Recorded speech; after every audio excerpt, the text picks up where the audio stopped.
সবাই তাকে শুধু একটা সাধারণ গ্রামের ছেলে মনে করতো, কিন্তু সে আসলে ভবিষ্যতে ইতিহাসের সবচেয়ে মহান রাজা হিসেবে পরিচিত হবে। অনেক বছর আগে গ্রে নামের এক ব্যক্তি অনাথ অবস্থা থেকে উঠে এসে পুরো বিশ্বের বিজেতা হয়ে উঠেছিল। তার সামনে কেউ টিকতে পারেনি, যে তার বিরোধিতা করার সাহস দেখিয়েছে তাকে সে বিন্দুমাত্র দয়া না করে মুছে ফেলেছে। কিন্তু এত ক্ষমতার সৈন্যবাহিনী থাকার সত্ত্বেও তার জীবন ছিল অসম্পূর্ণ, কারণ সে ছিল ভীষণ একা। একদিন হঠাৎ তার মনে হলো যেন সে কোনো আলোকিত সমুদ্রে ডুবে যাচ্ছে, আর তখন একটি কণ্ঠস্বর তাকে বলে পরবর্তী জীবনে তাকে আলো খুঁজতে নিতে হবে। সেই মুহূর্তে রাজা বুঝতে পারে তার মৃত্যু হয়ে গেছে। পরের সেকেন্ডে সে একটি ঝাপসা করে চোখ খুলে দেখে দুটি অচেনা মুখ তার উপরে ঝুঁকে আছে। তারা তাকে আর্থার বলে ডাকছে এবং নিজেদের মধ্যে কথা বলছে যে তাদের ছেলে তাদের জীবনে কত আনন্দ আর শক্তি নিয়ে এসেছে। আর্থার কিছুই বুঝতে পারে না এরা কারা, সে এখন কোথায় আছে। তবে একটা বিষয় সে স্পষ্ট বুঝতে পারে, তার পুনর্জন্ম হয়েছে, ওটাও তার আগের জীবনের সমস্ত স্মৃতি আর জ্ঞান সাথে নিয়ে। এক সময়ের মহান রাজা যে এখন একটি সাধারণ শিশু, আর্থারের নামে এই নতুন জীবন তার কাছে অনেকটা অদ্ভুত মনে হয়। সে নিজের শরীর ঠিক মতো কন্ট্রোলও করতে পারে না। যখন তার বাবা মা তার ডাইপার বদলায় তখন সে ভিতরে ভিতরে লজ্জা অনুভব করে।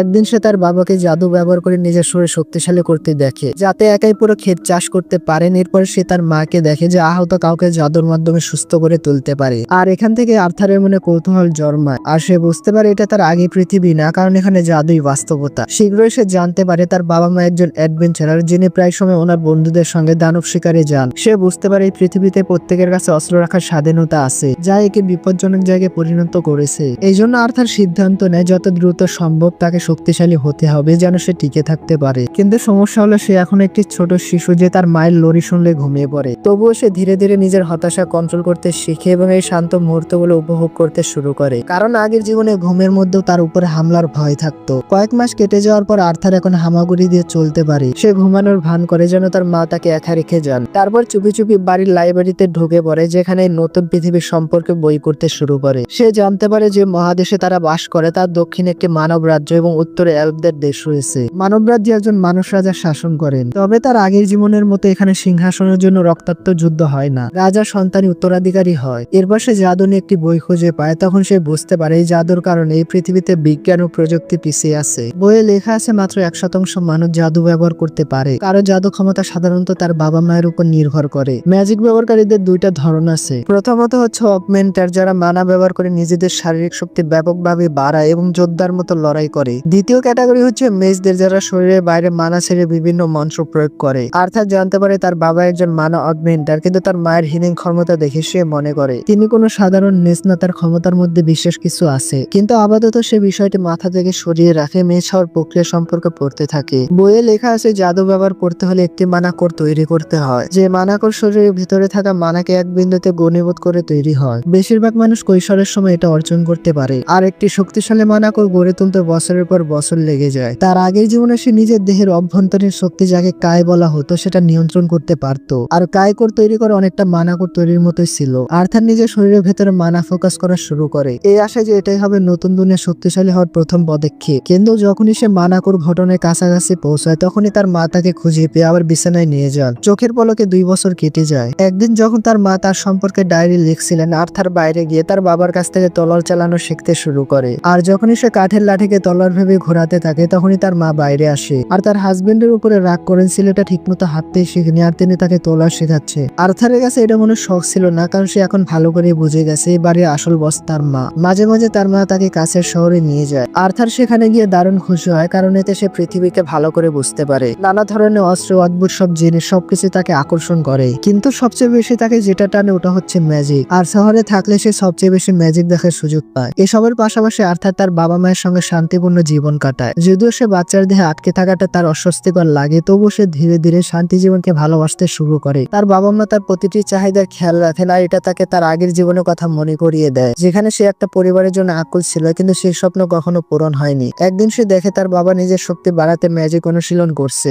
আর্থার আগ্রহ নিয়ে তা পর্যবেক্ষণ করে আর শিখতে চায়, কিন্তু তার বাবা সর্বোচ্চ চেষ্টা করে মাটি থেকে কষ্ট কয়েকটা পাথর কিলতে পারেন। আর্থার তাতে খুব একটা মুগ্ধ হয় না, কারণ তার মতে হাতে পাথর উঠানো এর থেকে অনেক ফাস্ট হতো। তখন তার মা কাছে এসে তাকে বোঝায় এটা তার বাবার সেরা চেষ্টা ছিল না। আর দ্বিতীয় রাউন্ডে তার বাবার পারফরমেন্স অনেক ভালো হয়। নিজের ওয়াইফকে মুগ্ধ করতে আর্থারের বাবা আবার সমস্ত শক্তি ঢেলে দেন এবং একের পর এক শক্তিশালী আঘাত করে, যার ফলে মাটি পর্যন্ত কেঁপে ওঠে। এবার আর্থার সত্যি শকড হয়ে যায়। তার মা তখন পুরো আত্মবিশ্বাসের সাথে বলেন বড় হয়ে আর্থার এক শক্তিশালী যোদ্ধা হবে। আর্থার সঙ্গে সঙ্গে চেষ্টা করতে চায়, কিন্তু তার মা তাকে ঘুম পাড়াতে নিয়ে যায়। পথে লাইব্রেরি পাশ দিয়ে যাওয়ার সময় সে বই পড়ার অনুমতি চায়। তার মা প্রথমে না করে দেয়, কিন্তু তার নিষ্পাপ অনুরোধে শেষ পর্যন্ত তার মন গলে যায়। সে তাকে বইয়ের সাথে একা রেখে তার স্বামীর কাছে চলে যায়, আর তার পুরো শরীরের শক্তি একত্র করে মানাকুর তৈরি করার চেষ্টা শুরু করে, যেটা সে গত 2 বছর ধরে গোপনে অনুশীলন করছিল। আর তখন আর তার শরীরের ভেতরে মানাকুর তৈরি হয়ে যায়। পরের মুহূর্তে এক প্রচন্ড বিস্ফোরণ ঘটে, পুরো বাড়ি কেঁপে উঠে। আর্থারের বাবা তার মাকে বাঁচাতে গিয়ে আহত হয়ে যায়। দুইজনই ভয় পেয়ে যান, তারা ভাবেন হয়তো তাদের ছেলে বিপদে পড়েছে। কিন্তু ভিতরে ঢুকে তারা অবাক হয়ে যায়। আর্থার সোনালী আলোয় মোড়ানো অবস্থায় বাতাসে ভাসছে। তখন সে গর্বিত এক হাসি দিয়ে বলে এখন সে অবশেষে ম্যাজিক ব্যবহার করতে পারে। সে মাটিতে নেমে তাদের দিকে আসতেছিল, কিন্তু তখন ছাদের ধ্বংসাবশেষ তার উপর পড়তে শুরু করে। আর্থার ভয় পেয়ে যায়, আর তার মনে হয় এটাই হয়তো তার জীবনের শেষ। কিন্তু তার বাবা মা বিন্দুমাত্র দ্বিধা না করে তার দিকে ছুটে যান এবং নিজেদের শরীর দিয়ে তাকে রক্ষা করেন। সেই মুহূর্তে আর্থার প্রথমবার উপলব্ধি করে তার বাবা মায়ের স্বভাব প্রবৃত্তি শুধু তাকে রক্ষা করা। তারা তাকে জড়িয়ে ধরে কাঁদতে শুরু করেন। আর্থার সম্পূর্ণ বিভ্রান্ত হয়ে যায়। তার আগের জীবনে সে এমন অনুভূতি কখনো পায়নি। সেখানে বাবা মা শুধু গর্ব আর প্রত্যাশাই দেখাতেন, এর থেকে বেশি কিছু না। এই নতুন অনুভূতি কি ভাবতে ভাবতে আর্থারের চোখে জল এসে যায়, আর অবচেতন ভাবে সে তার মায়ের বুকে জড়িয়ে পড়ে। কয়েক বছর পর আর্থার এক কিশোরে পরিণত হয় এবং তার বাবার কাছ থেকে যুদ্ধ কৌশল শিখতে শুরু করে। তারা দুজন বাগানে একে অপরের মুখোমুখি দাঁড়ায়, যেখানে রেনল্ড মানে তার বাবা তাকে নিজের স্পেশাল গ্লাভস দিতে চান, কিন্তু আর্থার না করে দেয়, কারণ সে জানে এই বসে সে এগুলো সামলাতে পারবে না। এর বদলে সে একটা কাঠের শট তুলে নেয়, আর তার বাবাও এমনটাই করে। কোনো দেরি না করে আর্থার আক্রমণ শুরু করে, আর টানা 3টি আঘাত করে, কিন্তু রেনল্ড অনেক বেশি শক্তিশালী আর সহজে প্রতিটি আঘাত ঠেকিয়ে দেয়। আর্থার বুঝে যায় তার বাবা মানা ব্যবহার করে কাঠের তলোয়ারকে শক্তিশালী করছেন। সেও একই কাজ করার সিদ্ধান্ত নেয় এবং নিজের সমস্ত শক্তি কাঠের তলোয়ারে ঢেলে দেয়। কয়েক মুহূর্ত পর সে আবার তার বাবার দিকে ছুটে যায়, আর এবার রেনো সত্যি অবাক হয়ে যায় যখন আর্থারের আঘাতে তার প্রতিরক্ষার কাঠের অস্ত্র মাঝখান থেকে ভেঙে যায়। আর্থার হেসে বলে তার কাঠ বোধহয় ভালো ছিল, কিন্তু রেনো শান্তভাবে জবাব দেয় আসল ব্যাপার হলো দক্ষতা। তবুও তিনি বুঝতে পারেন আর্থার এক বিরল প্রতিভা। এই জন্য কঠিন সিদ্ধান্ত নিয়ে তিনি তার ওয়াইফকে বলেন আর্থারকে শহরের বাইরে কোনো দক্ষ শিক্ষকের কাছে পাঠানো উচিত। তার মা এলের সম্পূর্ণ আপত্তি জানায়, কারণ তিনি তার 4 বছরের ছেলেকে দূরে পাঠাতে চান না। রেনল্ড বুঝে এত অল্প বয়সে আর্থারের শক্তি অস্বাভাবিক, আর সে সঠিক নির্দেশনা না পেলে তা বিপজ্জনক হতে পারে।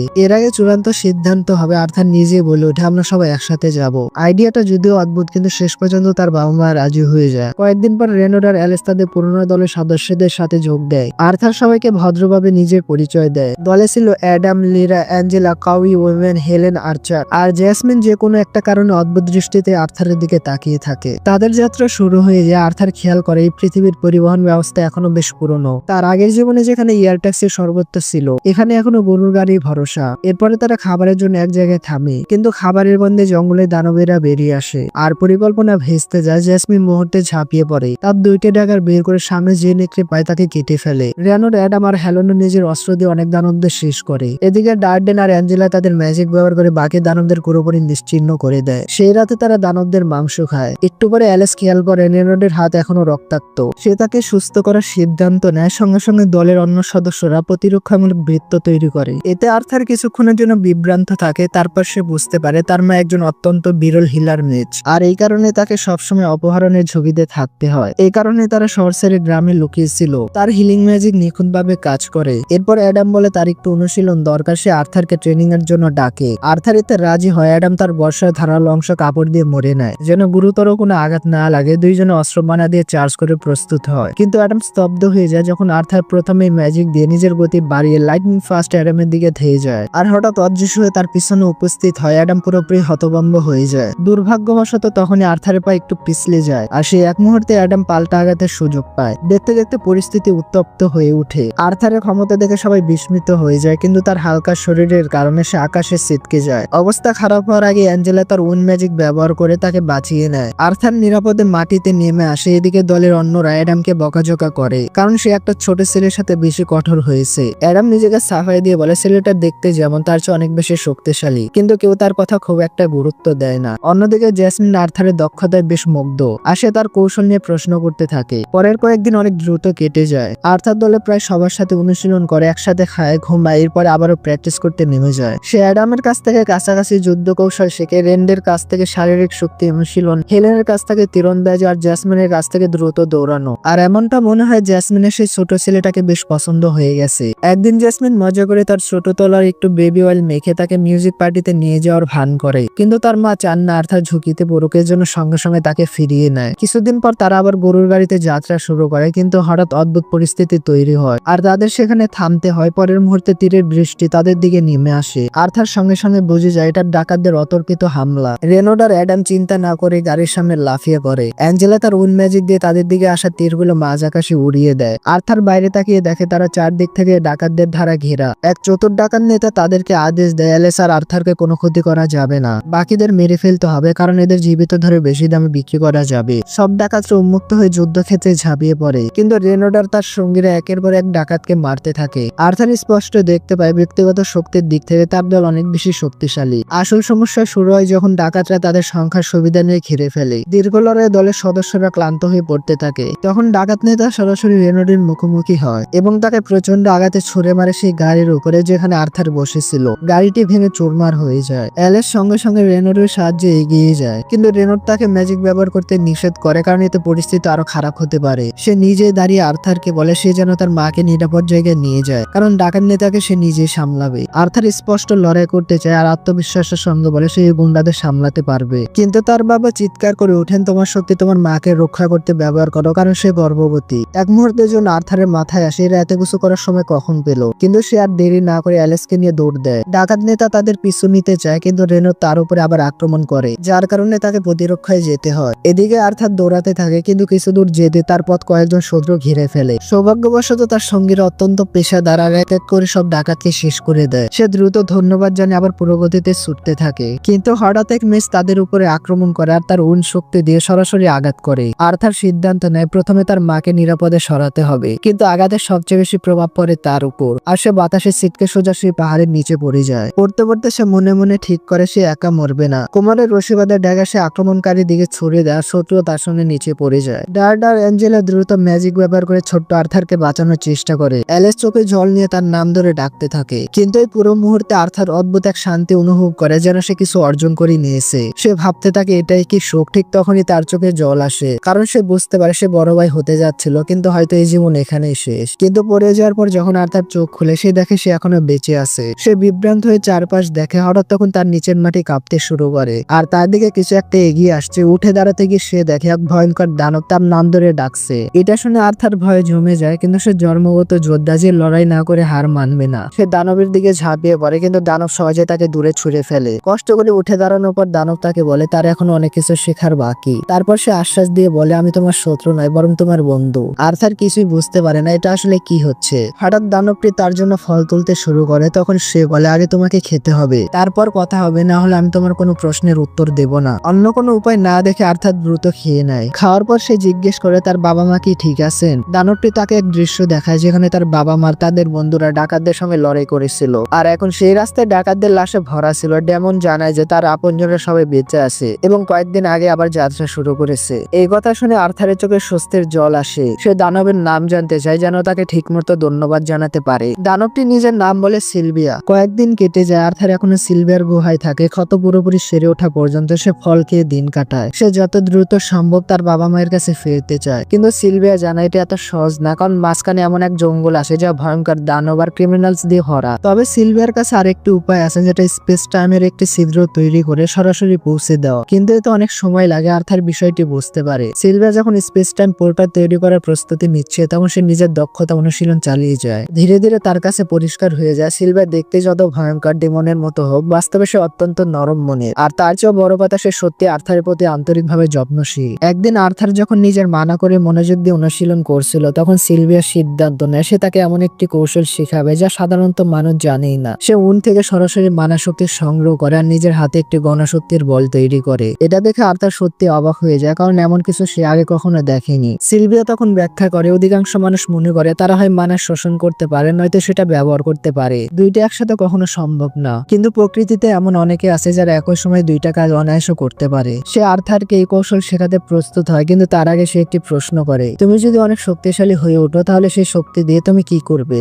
আর্থার কিছুক্ষণ ভেবে সোজা সাপটা উত্তর দেয় স্ট্রং হওয়ার পর আমি তাদের সবাইকে মেরে ফেলবো যারা আমার আপনজনদের আঘাত করার চেষ্টা করবে। এই উত্তর শুনে সিলভিয়ার আচরণ বদলে যায়। সে আর্থারকে দূরে ঠেলে দেয়। আর্থার রেগে যার বিভ্রান্ত হয়, কিন্তু সিলভিয়া তাকে শান্তভাবে জানায় সে পরীক্ষায় ব্যর্থ হয়েছে, কারণ সে এমন কাউকে নলেজ দিতে পারে না যার চিন্তা কেবল হিংস্র আর বিকৃত।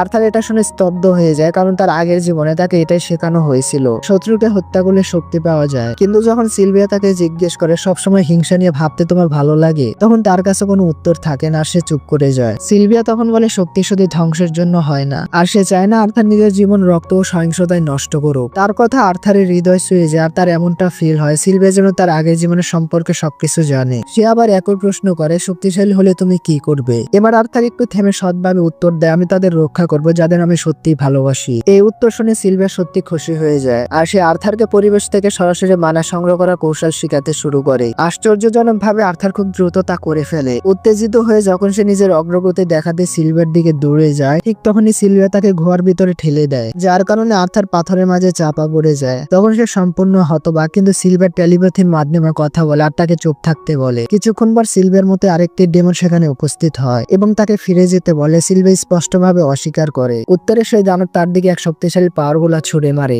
আর্থার ভিতর থেকে আতঙ্কিত হয়ে পড়ে, কিন্তু সিলভিয়া তাকে আশ্বস্ত করে বলে সে ঠিক থাকবে। এরপর সিলভিয়া নিজের আসল শক্তি উন্মুক্ত করে, তার ডেমন সদৃশ শরীর ভেঙে যেতে থাকে এবং সে এক মহিমান্বিত সাদা ড্রাগনে রূপান্তরিত হয়। সে সামনে থাকা ডেমনের উপরে এক আলোক রশ্মি নিক্ষেপ করে, যেটা সে কষ্টে তা ব্লক করতে পারে। ডেমন তাকে সতর্ক করে এত বিপুল শক্তি ব্যবহার করার কারণে তাকে ভয়ঙ্কর মূল্য দিতে হবে, কিন্তু সিলভিয়া শান্তভাবে বলে তার জীবনের জন্য তার কোনো আফসোস নেই। কোনো মতে ডেমন তার অ্যাটাক থামিয়ে দেয় এবং তার অন্ধকার শক্তির একাধিক তরঙ্গ ছড়িয়ে দেয়। আর্থারকে রক্ষা করতে গিয়ে সিলভিয়ার মনোযোগ সামান্য বিচলিত হয়। সুযোগ পেয়ে ডেমন তাকে শক্তিশালী আঘাতে অচেতন করে ফেলে। সিলভিয়া বুঝতে পারে এই যুদ্ধ চলতে থাকলে আর্থারও বিপদে পড়বে, এই জন্য সে তাকে বাঁচাতে নিজের জীবন উৎসর্গ করার সিদ্ধান্ত নেয়। সে তার শেষ পাওয়ার দিয়ে সময়কে সাময়িকভাবে থামিয়ে দেয় আর আর্থারকে বাইরে ডেকে বলে এখন তোমাকে বাড়ি ফিরতে হবে। সে স্পেস টাইমে একটি পোর্টাল খুলে দেয় আর জানায় যে এই পথ সরাসরি তার পরিবারের কাছে নিয়ে যাবে না, কিন্তু এখন সে এতটাই শক্তিশালী হয়েছে যে নিজে টিকে থেকে তাদের খুঁজে নিতে পারবে। আর্থার বুঝে যায় সিলভিয়া তার জন্য আত্মত্যাগ করছে আর তার হৃদয় একেবারে ভেঙে যায়। সিলভিয়া তাকে প্রতিশ্রুতি দিতে বলে সে যেন নিজের শক্তি সবসময় প্রিয়জনদের রক্ষার জন্য ব্যবহার করবে। বিদায় উপহার হিসেবে সে তাকে একটি ক্রিস্টাল আর একটি পালক দেয় আর বলে এগুলো ভালো করে খেয়াল রেখো। তারপর সে আর্থারকে আলতো করে চুমু খায়, সঙ্গে সঙ্গে আর্থারের দুই বাহুতে সোনালী ট্যাটু ফুটে ওঠে। সিলভিয়া জানে সঠিক সময় এলে সে নিজে এর অর্থ বুঝে যাবে, কিন্তু এখনকার জন্য এটাই শুধু বিদায়। সে আরো স্বীকার করে পোর্টাল বানাতে এত সময় লাগেনি, সে ইচ্ছা করে দেরি করেছিল কারণ আর্থারের সাথে কাটানো মুহূর্তগুলো তার সত্যি খুব ভালো লেগেছিল।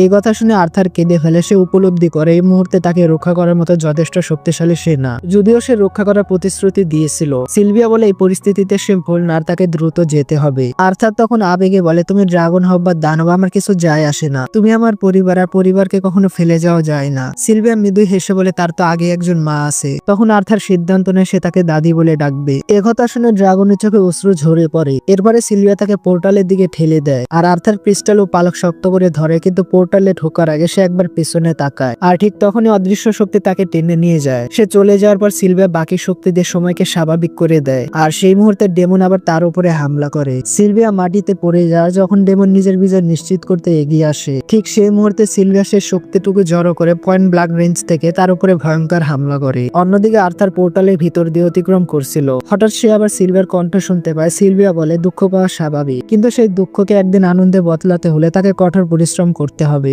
আর্থার ভেঙে পড়া কণ্ঠে বলে সে এমনটা করতে পারবে না, কিন্তু সিলভিয়া কনফিডেন্স নিয়ে বলে সে জানে আর্থার পারবে, কারণ সে তার আগের জীবনের সবচেয়ে শক্তিশালী রাজা ছিল। এই কথা শুনে আর্থার পুরোপুরি স্তব্ধ হয়ে যায়, কারণ সিলভিয়া তার আগের জীবনের কথা কিভাবে জানে। সে জানতে চায় এই দুনিয়া তাকে কি সিলভিয়া নিয়ে এসেছে, কিন্তু প্রশ্ন করার আগে সে পোর্টাল থেকে বাইরে এসে পড়ে। সিলভিয়ার জন্য কিছুক্ষণ কাঁদার পর আর্থার নিজেকে সামলে নেয় আর সে ক্রিস্টালটি নিজের থলেতে রেখে দেয়, আর এখান থেকে তার জীবনের নতুন অধ্যায় শুরু হয়। চারদিকে তাকিয়ে সে বুঝতে পারে সে এক বিপজ্জনক ঘন জঙ্গলের মাঝে এসে পড়েছে, আর তখনই সে দূর থেকে এক মেয়ের চিৎকার শুনতে পায়। এক মুহূর্ত দেরি না করে সে গাছের ডাল টপকে তার দিকে ছুটে যায়। কিছু দূর এগিয়ে সে দেখে কয়েকজন ডাকাত যারা এক বেটে এলফ নিয়ে কিডন্যাপ করেছে। তারা আলোচনা করছে তাকে 3টি দ্বীপের একটিতে বিক্রি করে প্রচুর টাকা রোজগার করবে। এই দৃশ্য দেখে আর্থারের মনে পড়ে যায় কিভাবে একসময় তার নিজের দল ডাকাতদের আক্রমণের শিকার হয়েছিল, আর স্পষ্ট বোঝা যায় এরা ওই মেয়েটির সাথে ভয়ঙ্কর কিছু করতে চলেছে। মেয়েটির অসহায় অবস্থা দেখে আর্থারের ভেতর রাগ জেগে ওঠে, কিন্তু সিলভিয়াকে দেওয়া প্রতিশ্রুতি মনে করে সে নিজের ক্রোধকে নিয়ন্ত্রণে আনে আর সে সিদ্ধান্ত নেয় সরাসরি আক্রমণ না করে ডাকাতদের অনুসরণ করবে, কারণ তার ধারণা এরা তাকে নিশ্চয়ই কোনো মানব বসতিতে নিয়ে যাবে। সন্ধ্যা হওয়ার পর ডাকাতরা যখন একটু বিশ্রাম নেয়, তারা মেয়েটিকে বিক্রি করার আগে তার সঙ্গে অশালীন আচরণের কথা বলতে শুরু করে, আর এবার আর্থারের ধৈর্য ভেঙে যায়। সে আক্রমণের প্রস্তুতি নেয়। তখনই তার নজরে আসে ডাকাতরা জাদুকরী রঙের মাধ্যমে কিছু বন্য দানবকে নিয়ন্ত্রণ করছে। আর তার পশুগুলোর দিকে কিছু বাদাম ছুড়ে দেয় যেন পশুরা সতর্ক হয়ে জোরে জোরে গর্জন করতে থাকে। ডাকাতরা ঘাবড়ে যায় কারণ এত শব্দে আশেপাশে আরো দানব আকৃষ্ট হতে পারে। একজন এগিয়ে গিয়ে পশুগুলোকে মারধর করে নিয়ন্ত্রণে আনার চেষ্টা করে। এই সুযোগের অপেক্ষাতে ছিল আর্থার। তখন সে নিজের হাতে মানা দিয়ে একটি ধারালো ব্লেড তৈরি করে আর পিছন থেকে আঘাত করে। সে লোকটির ছুরি কেড়ে নেয় কিন্তু আরেক ডাকাত সেখানে এসে পড়ে। আর্থার তাকে দ্রুত মেরে ফেলে কিন্তু তখন সে বুঝতে পারে তার শরীরে আর আগের মতো শক্তি নেই যে মুভ করতে পারবে। এরপরে তৃতীয় ডাকাত সঙ্গীদের খুঁজতে এসে পড়ে। আর্থার তৎক্ষণাৎ আক্রমণ করে কিন্তু শুধু তার পায়ে আঘাত লাগে। আর তখন ডাকাত লোকটি চিৎকার করে সতর্ক করে, সাবধান, সামনে এক তরুণ জাদুকর আছে। 4 নম্বর ডাকাত এটা শুনে উত্তেজিত হয়ে ওঠে কারণ এত অল্প বয়সী জাদুকরই রিয়ার হয় আর তাকে জীবিত ধরলে প্রচুর টাকা পাওয়া যাবে। সে তলার নামে জাদু ব্যবহার শুরু করে। মুহূর্তে সে শক্তিশালী ম্যাজিক্যাল নক দিয়ে আর্থারের দিকে ঝাঁপিয়ে পড়ে আর মাটি পর্যন্ত কেটে যায়। আর্থার কোনো মতে আক্রমণ এড়িয়ে পাল্টা লাথি মারতে যায় কিন্তু ডাকাতটি তার থেকে অনেক দ্রুত হয়। সে রশি দিয়ে বাধা ছুরি ডাকাতের দিকে ছুড়ে মারে কিন্তু ডাকাত তার ছুরি অনেক ফুর্তিতে ধরে ফেলে আর সোজা তার দিকে ঝাঁপিয়ে পড়ে। সে এক লাথিতে আর্থারকে মাটিতে ফেলে দেয় এবং তাকে উল্টো করে ধরে ফেলে কিন্তু আর্থার তার পায়ে আগুনের জাদু প্রয়োগ করে। ব্যথায় ডাকাত তাকে ছেড়ে দিতে বাধ্য হয়। সুযোগ বুঝে আর্থার তার দিকে চাকু ছুড়ে মারে আর চাকুটি তার গলার চারপাশে ঘুরে কপালে গেঁথে যায়। এরপরে আর্থার শেষ ডাকাতটিকে শেষ করে ফেলে। এরপর সে মেয়েটিকে মুক্ত করে দেয়। মেয়েটিকে দেখে তার অতীতের কারো কথা মনে পড়ে যায়। দ্রুত সে ভাবনা থেকে বাইরে আসে আর সে মেয়েটিকে বলে, এখন তুমি নিরাপদ আর তুমি বাড়ি যেতে পারো। কিন্তু মেয়েটি আর্থারের আঘাত দেখে চিন্তিত হয়ে পড়ে। আর্থার আশ্বস্ত করে বলে এই আঘাত গুরুতর না। এরপরে সে মৃতদেহগুলো ঢেকে দেয় যেন মেয়েটি ভয় না পায়। মেয়েটি জানতে চাইলে সে বলে ওরা সবাই দুর্ঘটনায় মারা গেছে আর এখন তারা কখনো বিরক্ত করবে না। আর্থার গাড়িতে কিছু জিনিস পায়। এরপরে সে মেয়েটিকে বাড়ি ফিরে যেতে বলে কিন্তু ভয়ে মেয়েটি তার হাত ধরে অনুরোধ করে যেন সে তাকে সঙ্গে নিয়ে যায়। আর্থারের তার উপরে দয়া হয় আর রাজি হয়ে যায়। তারপর তার নজর পড়ে বন্দি করা দানবগুলোর দিকে আর সে সিদ্ধান্ত নেয় তাদের কষ্ট থেকে মুক্ত করবে। অন্যদিকে এলফ মেয়েটিও সিংহলা নেকড়েগুলোকে মুক্ত করতে চায়। তার বিশ্বাস সব জীবের সম্মান আছে, ওদের বন্দি করে রাখা ঠিক না। আর্থার প্রথমে বাধা দেয় কিন্তু মেয়েটির পুরো বিশ্বাস আছে দানবগুলো তাদের উপরে হামলা করবে না আর সত্যি নেকড়েগুলো মুক্ত হয়ে শান্তভাবে চলে যায়। এটা দেখে আর্থার অবাক হয়ে যায়। এতে বোঝা যায় প্রকৃতির সঙ্গে মেয়েটির গভীর সম্পর্ক। এরপরে সে মেয়েটিকে বাড়ি নিয়ে যাওয়ার সিদ্ধান্ত নেয়। পথে বিশ্রামের সময় মেয়েটি নিজের নাম বলে টেসিয়া। আর্থার খাবার তৈরি করে আর তাকে খেতে বলে ক্ষুধা না থাকলে খাও, এতে তুমি শক্তি পাবে। কথাটা বলে তার মনে পড়ে যায় সিলভিয়ার কথা। তখন টেসিয়া খাবার নিয়ে অভিযোগ করে বলে স্বাদ ভালো না, আমার কিছু মিষ্টি চাই। আর্থার তখন মনে মনে ভাবতে থাকে হয়তো তাকে একটা সাধারণ শিশুর মতো আচরণ করতে শিখতে হবে কারণ এটা তার বয়সের ফার্স্ট মেয়ে যার সাথে তার দেখা হয়েছে। টেসিয়া তখন জানতে চায় সে এখানে কি করছে। আর্থার জানে সে তার বাবা মায়ের থেকে বিচ্ছিন্ন হয়ে গেছে। এরপরে তারা এলফ গ্রাম খুঁজতে যাত্রা চালিয়ে যায় আর এই যাত্রা আর্থারের ধারণা যে অনেক দীর্ঘ হয়। টেসিয়া তার গ্রামের গল্প বলতে থাকে। আর্থার বুঝতে পারে এলফদের জীবন মানুষদের থেকে অনেক আলাদা হয়। হঠাৎ সে টের পায় এক সিংহলা নেকড়ে তাদের অনুসরণ করছে আর সে তাকে মারার কথা ভেবে নেয়। রাতে টেসিয়াকে তাঁবুর ভিতরে ঘুমাতে বলে আর সে নিজে বাইরে পাহারা দেয়। পাহারা দিতে দিতে সে সিলভার দেওয়া ক্রিস্টালটি বের করে দেখে আর সেটার দিকে তাকিয়ে ভাবে এটা আসলে কি জিনিস। আর তখনই টেসিয়ার কণ্ঠ ভেসে আসে আর সে তাকে তাঁবুর ভিতরে আসতে বলে। সে প্রতিশ্রুতি দেয় বাড়িতে গিয়ে সে কাউকে বলবে না যে তার একসঙ্গে ছিল কিন্তু আর্থার শান্তভাবে জানে যে সে বাইরে ঠিক আছে। কিছুক্ষণ পর সে বুঝতে পারে টেসিয়া আসলে একা তাঁবুর ভিতরে থাকতে ভয় পাচ্ছে। শেষ পর্যন্ত সে তার কথা মেনে ভিতরে ঢুকে পড়ে। ভিতরে ঢুকে টেসিয়া সব মানুষদের নিয়ে অভিযোগ করতে শুরু করে। মানুষরা বিকৃত চিন্তার হয় আর একাধিক স্ত্রী রাখে। আর্থার মনে মনে ভাবে যদি সত্যি এমন হতো। সে টেসিয়াকে জিজ্ঞেস করে সব কথা তাকে কে বলেছে। টেসিয়া তখন জানে তার দাদু বলেছে। আর্থার তখন ব্যাখ্যা করতে গিয়ে বলে শুধু ধনী লোকেরা একাধিক স্ত্রী রাখার খরচ বহন করতে পারে। কিন্তু তার কথা শেষ হওয়ার আগে টেসিয়া ঘুমিয়ে পড়ে। পরদিন তারা আবার যাত্রা শুরু করে আর টেসিয়া ধীরে ধীরে আর্থারের সঙ্গে স্বচ্ছন্দ হয়ে উঠতে থাকে কিন্তু আর্থারের মনে সবসময় নিজের পরিবারকে খুঁজে পাওয়ার চিন্তা অস্থির থাকে। আর তখনই ভাগ্য তার সামনে আরেকটি সমস্যা এনে দাঁড় করায়। হঠাৎ তার মাথায় ভয়ঙ্কর ব্যথা শুরু হয়, এত তীব্র ব্যথা যে সে দাঁড়িয়ে থাকতে পারে না। টেসিয়া তখন ভয় পেয়ে তাকে বসিয়ে রেখে জঙ্গলে ওষুধি গাছ খুঁজতে যায়। আর্থার একা বসে কষ্ট সহ্য করতে থাকে। এমন সময় সিংহলা নেকড়েটা যাকে সে আগে মুক্ত করেছিল নিঃশব্দে তার সামনে এসে দাঁড়ায়। আর্থারের বুক তখন ধরপড় করতে থাকে। সে ভাবতে থাকে সবচেয়ে দুর্বল মুহূর্তে দানবটি তাকে আক্রমণ করতে এসেছে। আর তখনই টেসিয়া ওষুধি গাছ নিয়ে ফিরে আসে। আর্থার তাকে পিছনে থাকতে বলে কারণ সে নিশ্চিত নেকড়েটি আক্রমণ করবে কিন্তু আক্রমণ করার বদলে নেকড়েটি মৃত বন্য শূকর তার সামনে রেখে চুপচাপ জঙ্গলে ফিরে যায়। এই দৃশ্য দেখে আর্থার হতবাক হয়ে যায়। টেসিয়া উত্তেজিত হয়ে বলে হয়তো প্রাণীটি তার জীবন বাঁচানোর বদলে কৃতজ্ঞতা জানিয়েছে। শূকরের মাংস হওয়ার পর আর্থার কিছুটা সুস্থ বোধ করে। তখন টেসিয়া তাকে জানায় বিশেষ কোনো ঔষধি গাছ তো আমি পাইনি, তবে কিছু মাশরুম পেয়েছি আর এগুলো তার গ্রামের মহিলারা সবসময় খায়। আর্থার না ভেবে সেগুলো খেয়ে ফেলে এবং কয়েকদিন ধরে তার ভয়ানক ডায়রিয়া হয়ে যায়। এরপর তারা আবার তাঁবুতে ঘুমাতে চলে যায় আর টেসিয়া তার দাদুর কাছ থেকে শোনা হিউম্যান রাজ্যে গল্প শোনাতে থাকে। সে জানে সেও একদিন নিজের চোখে অন্য রাজ্যগুলো দেখতে চায় কিন্তু শুনেছে বাইরে অনেক খারাপ মানুষ থাকে, এই জন্য সে যেতে যেতে পারে না। উপরন্ত বাইরের কাউকে তাদের গ্রামে ঢুকতেও দেয়া হয় না। ক্লান্তি আর ঘুমের টানে আর্থার তার অর্ধেক কথা না শুনে ঘুমিয়ে পড়ে। পরদিন আর্থারের মাথা ব্যথা আবার ফিরে আসে, কিন্তু এবার সে সহ্য করতে পারে। টেসিয়া বলে তারা তো এখন বন্ধু, কিন্তু আর্থার কি উত্তর দিবে বুঝতে পারে না। তার জীবনে কখনো প্রকৃত বন্ধু ছিল না, এই জন্য দুজনের মাঝে অস্বস্তিকর নীরবতা নেমে আসে। আর্থারের মনে পড়ে তার আগের জীবনের সবচেয়ে কাছের বন্ধুর কথা, আর সেই মুহূর্ত যখন সে নিজে তাকে হত্যা করেছিল। হঠাৎ টেসিয়া আনন্দে চিৎকার করে ওঠে, সে গ্রামের গেট দেখতে পেয়েছে। সে আর্থারের হাত ধরে টেনে নিয়ে যায়, কিন্তু যখনই তারা গ্রামে পা রাখে সতর্কবার্তার কারণে গার্ডরা ছুটে আসে। আর্থার কিছু বুঝে ওঠার আগে তারা তাকে ধরে ফেলে। সে টেসিয়ার চোখের শীতলতা দেখে আতঙ্কিত হয়ে পড়ে। টেসিয়া চুপ থাকার কারণে তার সন্দেহ জাগে, হয়তো সে খুব তাড়াতাড়ি তার উপরে বিশ্বাস করে ফেলেছিল। জঙ্গলে বন্ধুত্বের কথা বলা সহজ, কিন্তু এমন পরিস্থিতিতে তার মূল্য কি? তার হৃদয় ঘাবড়ানো শুরু করে। তখন সৈন্যরা তাকে মারার জন্য অস্ত্র তোলে, আর তখনই টেসিয়ার সামনে এসে পরিস্থিতি বোঝায় এবং গার্ডদের থামতে অনুরোধ করে। কিন্তু গার্ডরা বলে আর্থার একজন বিপজ্জনক মানুষ, সে আমাদের ক্ষতি করার আগে তাকে শেষ করে দেওয়া উচিত। টেসিয়া জোর দিয়ে বলে আর্থার তার বন্ধু আর সে তার জীবন বাঁচিয়েছে, কিন্তু গার্ডরা উল্টো অভিযোগ তোলে আর্থার টেসিয়াকে ব্রেন ওয়াশ করেছে। আর তখন এক শক্তিশালী কণ্ঠ তাদের থামতে আদেশ দেয়। সামনে থেকে দরজা খোলে আর সেখান থেকে এক বৃদ্ধ বামন বেরিয়ে আসে। তিনি সৈন্যদের ছেলেটিকে ছেড়ে দিতে বলেন। টেসিয়া যখন আর্থারের অবস্থা দেখে তখন সৈন্যদের উপরে রাগ করে। তারপর তার দাদা শান্তভাবে ব্যাখ্যা করেন গার্ডদের রিয়াকশন পুরোপুরি ভুল না, কারণ এক মানব ছেলে নিখোঁজ রাজকুমারীকে নিয়ে তাদের রাজ্যে ঢুকেছে। তখন তিনি নিজের পরিচয় দেন, তিনি বেরিয়ান, টেসিয়ার দাদু। তিনি আর্থারকে তার নাতনিকে বাঁচিয়ে নিরাপদে ফিরিয়ে আনার জন্য ধন্যবাদ জানায়। এসব কথা শুনে আর্থার পুরোপুরি স্তব্ধ হয়ে যায়। সে বিশ্বাসই করতে পারে না ছোট্ট মেয়েটি আসলে রাজকুমারী। টেসিয়া তখন এক দুষ্ট হাসি দেয়। বেরিয়ান তাকে জিজ্ঞেস করে সে কি তার বন্ধুকে নিজের পরিচয় বলেনি। টেসিয়া বলে আমি জানিয়েছিলাম, কিন্তু আর্থার নিশ্চিত সে কিছুই জানতো না।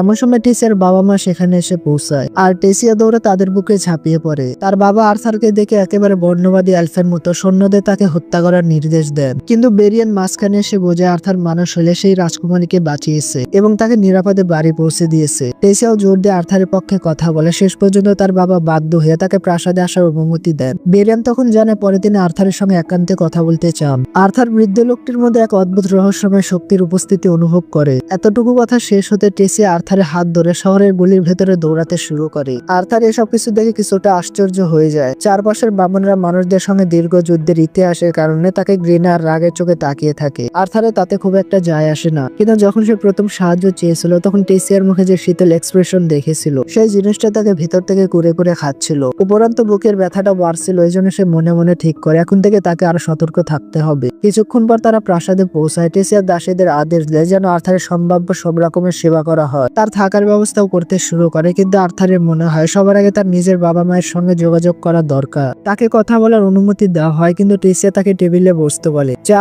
নাস্তা আনা হয় আলাপ শুরু হওয়ার আগে। আর্থার মনে মনে ভাবে একজন মানুষের সঙ্গে এমন রাজকীয় আচরণ কি ঠিক? এরপর টেসিয়ার বাবা এলডুইন আর তার মা মেরিয়ান নিজেদের পরিচয় দেন। আর্থারও ভদ্রভাবে নিজের পরিচয় দেয় এবং সম্মান জানায়। তার সরলতা ও ভদ্র আচরণে তারা মুগ্ধ, যদিও সে একজন সাধারণ পরিবার থেকে এসেছে। এরপর আর্থার পুরো ঘটনা বলতে শুরু করে, কিভাবে সে টেসিয়াকে দাস ব্যবসায়ীদের হাত থেকে বাঁচিয়েছিল। এটা শুনে পুরো পরিবার ক্ষোভে ফেটে পড়ে। তারা এই জন্য মানুষের জাতিকে দোষারোপ করতে থাকে, কিন্তু তখন আর্থার শান্ত গলায় বলে পেশাকে দোষ দিন, পুরো জাতিকে না। বেরিয়ান তাকে জিজ্ঞেস করে সে কিভাবে দাস ব্যবসায়ীদের হাত থেকে টেসিয়াকে বাঁচিয়েছে। আর্থার তখন জানে সে একজন মেজ। রাজা প্রথমে বিশ্বাস করতে পারেন না, একজন ছোট ছেলে দাস ব্যবসায়ীদের হারিয়েছে। সৈন্যরা তো আরো বেশি সন্দেহ প্রকাশ করে। তারা আবারও অভিযোগ তোলে সে নাকি টেসিয়াকে প্রভাবিত করেছে, কিন্তু বেরিয়ান তাদের চূড়ান্ত সিদ্ধান্ত না হওয়া পর্যন্ত চুপ থাকতে বলে। টেসিয়াও এগিয়ে এসে আর্থারের পক্ষ নিয়ে কথা বলে আর দাস ব্যবসায়ীদের নানা অপকর্মের কথা পুনরাবৃত্তি করে। তার মা তাকে জড়িয়ে ধরে শান্ত করে। অবশেষে তার বাবা জানে তার আর্থারের গল্পে বিশ্বাস করেছে। এরপর আর্থার অনুরোধ করে টেসিয়ার জীবন বাঁচানোর বিনিময়ে তাকে যেন নিজের পরিবারের কাছে ফিরিয়ে দেওয়া হয়, কিন্তু এলডুইন তা অযৌক্তিক দাবি বলে প্রত্যাখ্যান করে। তিনি বলেন সে মানুষের জন্য বিশেষ সাহায্য করতে চায় না। তখন আর্থার জবাব দেয় এভাবে করলে আপনিও তাদের মতো সংকীর্ণ হয়ে যাবেন। এই কথা শুনে এলডুইন কিছুটা নড়ে চড়ে বসে, তবুও সরাসরি সাহায্য করতে না করে দেয়। আর তখন টেসিয়া আবেগে প্রায় কাঁদতে শুরু করে। তার জেদের কাছে শেষ পর্যন্ত এলডুইন নরম হয়ে যায়। আর তিনি যারা সাধারণত মানব রাজ্যে যাওয়ার গেট প্রতি 7 বছরে একবার খোলে, কিন্তু তারা আর্থারকে এতদিন এখানে আটকে রাখতে চায় না। এই জন্য কিছু সৈন্য দিয়ে তাকে নিরাপদে বাড়ি পৌঁছে দেওয়ার ব্যবস্থা করবে। এ খবর শুনে আর্থার খুশি হয়, কিন্তু ঠিক তখনই তার বুকের ব্যথা তীব্র হয়ে ওঠে। কোনোভাবে দিনটা কাটিয়ে রাতে সে তাজা বাতাস নিতে নিজের কক্ষের বারান্দায় যায়। পাশের বাড়ি টেসিয়াকে তার বাবা মায়ের সঙ্গে হাসিখুশি খেলতে দেখে, আর এটা দেখে তার নিজের পরিবারের কথা মনে পড়ে যায়। সে ভাবতে থাকে তার বাবা মা কি ভালো আছে। সে বিশ্বাস করে তারা ডাকাতদের আক্রমণ থেকে বাঁচার মতো যথেষ্ট শক্তিশালী। সে তাদেরকে মনে মনে ভাবতে থাকে তারা কি তাকে ফিরে পেলে ঠিক টেসিয়ার বাবা মায়ের মতোই আনন্দিত হবে। এই ভাবনায় তার মন ভারী হয়ে যায়। টেসি এটা বুঝতে পারে। সে দৌড়ে এসে তার পাশে দাঁড়ায় এবং তার পরিবারের পক্ষ থেকে খারাপ আচরণের জন্য ক্ষমা চায়। আর্থার হালকা হাসি দিয়ে বলে সবকিছু ঠিক আছে, আর হালকা মজা করে বলে আমি তো বাড়ি ফিরে গিয়ে বেশ আদর পাবো। এতে আর্থারের উদ্বেগ আরো বেড়ে যায়। সে নিশ্চিত হতে চায়। সে জিজ্ঞেস করে সবকিছুর পরেও কি তার বাবা মা তাকে দেখে খুশি হবে। টেসিয়া তখন তার মুখ দু হাতে ধরে বলে অবশ্যই হবে, কারণ তারা তোমাকে খুব মিস করছে। সে আরো বলে আমিও তোমাকে মিস করবো, কারণ সে খুব তাড়াতাড়ি চলে যাবে। এই কথায় আর্থার কিছুক্ষণ নিঃশব্দ হয়ে যায়। আর তখন বাতাসে ফুলে পাপড়ির মতো ঝলমলে আলোর রেখা ভেসে উঠে, আর দুইজনই এই সৌন্দর্য দেখে মুগ্ধ হয়ে যায়। কিন্তু হঠাৎ আর্থারের মনে পড়ে এর আগে সে টেসিয়ার মুখে এমন এক অদ্ভুত এক্সপ্রেশন দেখছিল, আর সে ভাবতে থাকে সেটা কি তার ভুল ধারণা ছিল। সে নিজেকে বর্তমান মুহূর্তে ফেরানোর চেষ্টা করে, কিন্তু তখন সে টেসিয়ার দিক থেকে হামলার আভাস পায়। সঙ্গে সঙ্গে সে সামনে ঝাঁপিয়ে হামলা থামিয়ে দেয়। তাকিয়ে দেখে সে হচ্ছে বেরিয়ান, যে দাঁড়িয়ে আছে। রাগে আর্থার বলে ওঠে আপনি কি নিজের নাতনিকে মারতে চান? বেরিয়ান শান্ত গলায় জিজ্ঞেস করে ফুলের পাপড়ি দিয়ে কি সত্যি কাউকে মারা যায়? আর তার হাত খুলে দেখে তার মুঠোয় জলমলে পাপড়ি। সে বুঝতে পারে এটা আসলে পরীক্ষা ছিল। বেরিয়ান তার দ্রুত পরীক্ষার প্রতিরক্ষার প্রশংসা করে। এখন তিনি নিশ্চিত যে আর্থার সত্যি দাস ব্যবসায়ীদের সঙ্গে লড়াই করেছিল। কিন্তু টেসিয়া রাগ করে, কারণ তার মনে হয় দাদু তার বন্ধুকে কষ্ট দিচ্ছে। বেরিয়ান তাকে বোঝায় তার কোনো খারাপ উদ্দেশ্য ছিল না, শুধু আর্থার তাকে আগ্রহী করেছে। সে একটি ছোট লাঠির তরবারি বের করে আর্থারকে দেয় তার দক্ষতা পরীক্ষা করার জন্য। তারপর টেসিয়াকে দূরে রেখে এগিয়ে যায়। বেরিয়ান ইশারা করতে আর্থার এক মুহূর্ত দেরি না করে তার উপরে আক্রমণ করে। সে বুঝতে পারে বৃদ্ধ হলে বেরিয়ান ভীষণ দ্রুত। যতই সে নিজের ম্যাজিক দিয়ে গতি বাড়িয়ে নিক, বেরিয়ানকে কেউ আঘাত করতে পারে না। হঠাৎ বেরিয়ান তার আক্রমণ ঠেকে এক ঝটকায় তার তরবারি ভেঙে ফেলে। তরবারির এক টুকরো ঘুরতে ঘুরতে সরাসরি টেসিয়ার দিকে ছুটে যায়। এক মুহূর্ত দেরি না করে আর্থার তরবারি হাতল ছুড়ে মেরে তার দিক পরিবর্তন করে দেয়। বেরিয়ান সত্যি হতবাক হয়ে যায় তার দক্ষতা দেখে, আর এটা সুযোগ বুঝে আর্থার সিদ্ধান্ত নেয় এবার সে বডি ব্লাস্ট দিয়ে লড়াই শেষ করবে। কিন্তু বেরিয়ান সাধারণ কেউ না, ফায়ার ইনস্ট্যান্ট দিয়ে সে আক্রমণ ঠেকিয়ে দেয়। আর্থার হার মানার ছেলে না, সে আবার আক্রমণ করে, আর এবার বেরিয়ানের কপালে হালকা আঘাত লাগে। এতে বেরিয়ান আরো মুগ্ধ হয়ে যায় একটি ছেলে তাকে আঘাত করতে পেরেছে, আর তিনি হেসে বলেন দ্বিতীয় রাউন্ডের জন্য প্রস্তুত থাকো।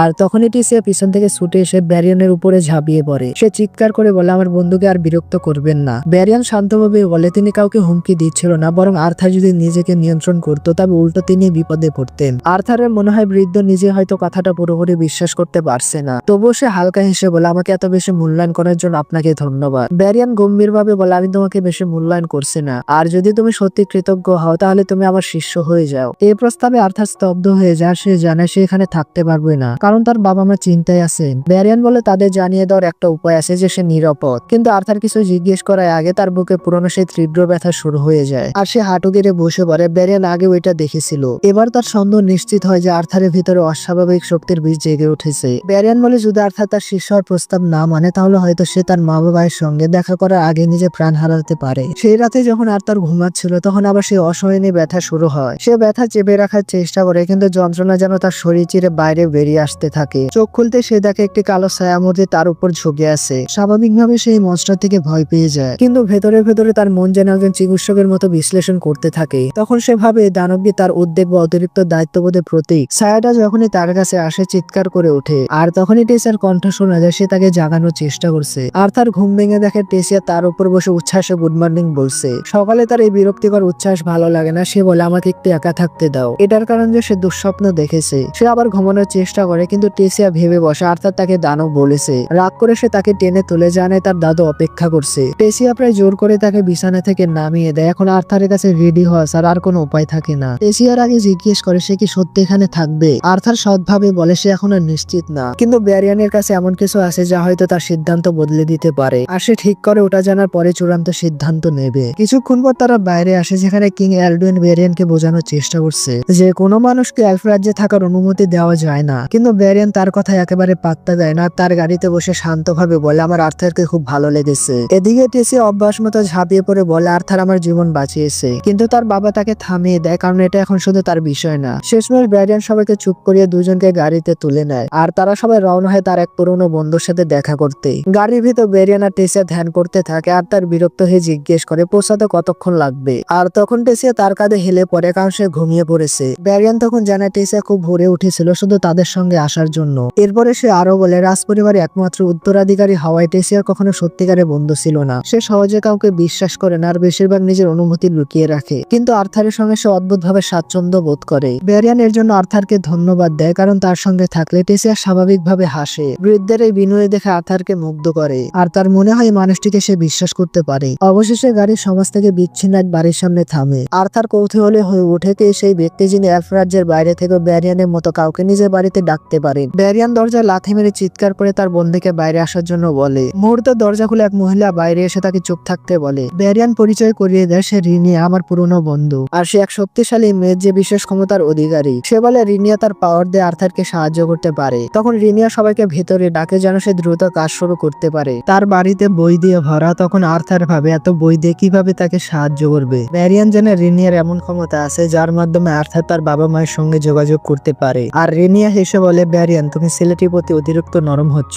এরপরে সে আর্থারকে ব্যাখ্যা করে বলে সে একজন ডিভাইনার আর সে অতীত ও ভবিষ্যৎ দেখতে পারে। রেনিয়া তার সত্যি ব্যবহার করে বুঝতে পারেন আর্থারের অতীত স্পষ্ট দেখা যাচ্ছে না, যেন রহস্যে ঢাকা। তবুও সে উপলব্ধি করে আর্থার এখানে কোনো স্বার্থের জন্য আসেনি, বরং সে শুধু তার বাবা মায়ের সঙ্গে দেখা করতে চায় এবং জানাতে চায় যে সে বেঁচে আছে। আর্থার তার কথা এগ্রি করে। রেনিয়া তখন এক বালতি পানির সামনে আর্থারকে ঝুঁকতে বলে আর বলে সে যেন যতটা সম্ভব স্পষ্ট ভাবে তার বাবা মায়ের মুখ কল্পনা করে। আর্থার নিজের মনে প্রতিটি স্নায়ু দিয়ে তাদের ছবি ফুটিয়ে তোলার চেষ্টা করে। আর সেই সময় শহরে এক নতুন বাড়িতে তার বাবা মা নিশ্চিন্তে লাঞ্চ করছিল। অ্যালিসা খাবার প্রস্তুত করে রেনোডের সামনে পরিবেশন করতে করতে মন খারাপ করে বলে আর্থারে খুব প্রিয় ছিল এই খাবারটা। কিন্তু কথাটা বলতে বলতে তার মুখের এক্সপ্রেশন বদলে যায়, কারণ আজ আর্থারের জন্মদিন আসে তাদের সঙ্গে নেই। সেই দিনের কথা তার মনে পড়ে যায় যেদিন আর্থার পাহাড়ের চূড়া থেকে ঝাঁপ দিয়েছিল। তখন সে কতটা অসহায় বোধ করেছিল। রেনোডেরও মনে পড়ে যায় ছেলেকে হারানোর অপরাধ বোধ সে কতটা ভেঙে পড়েছিল, কারণ তার মনে গেঁথে গিয়েছিল সবকিছুর জন্য সেই দায়ী। সেই কষ্ট ভুলতে সে অতিরিক্ত মদ্যপান শুরু করেছিল।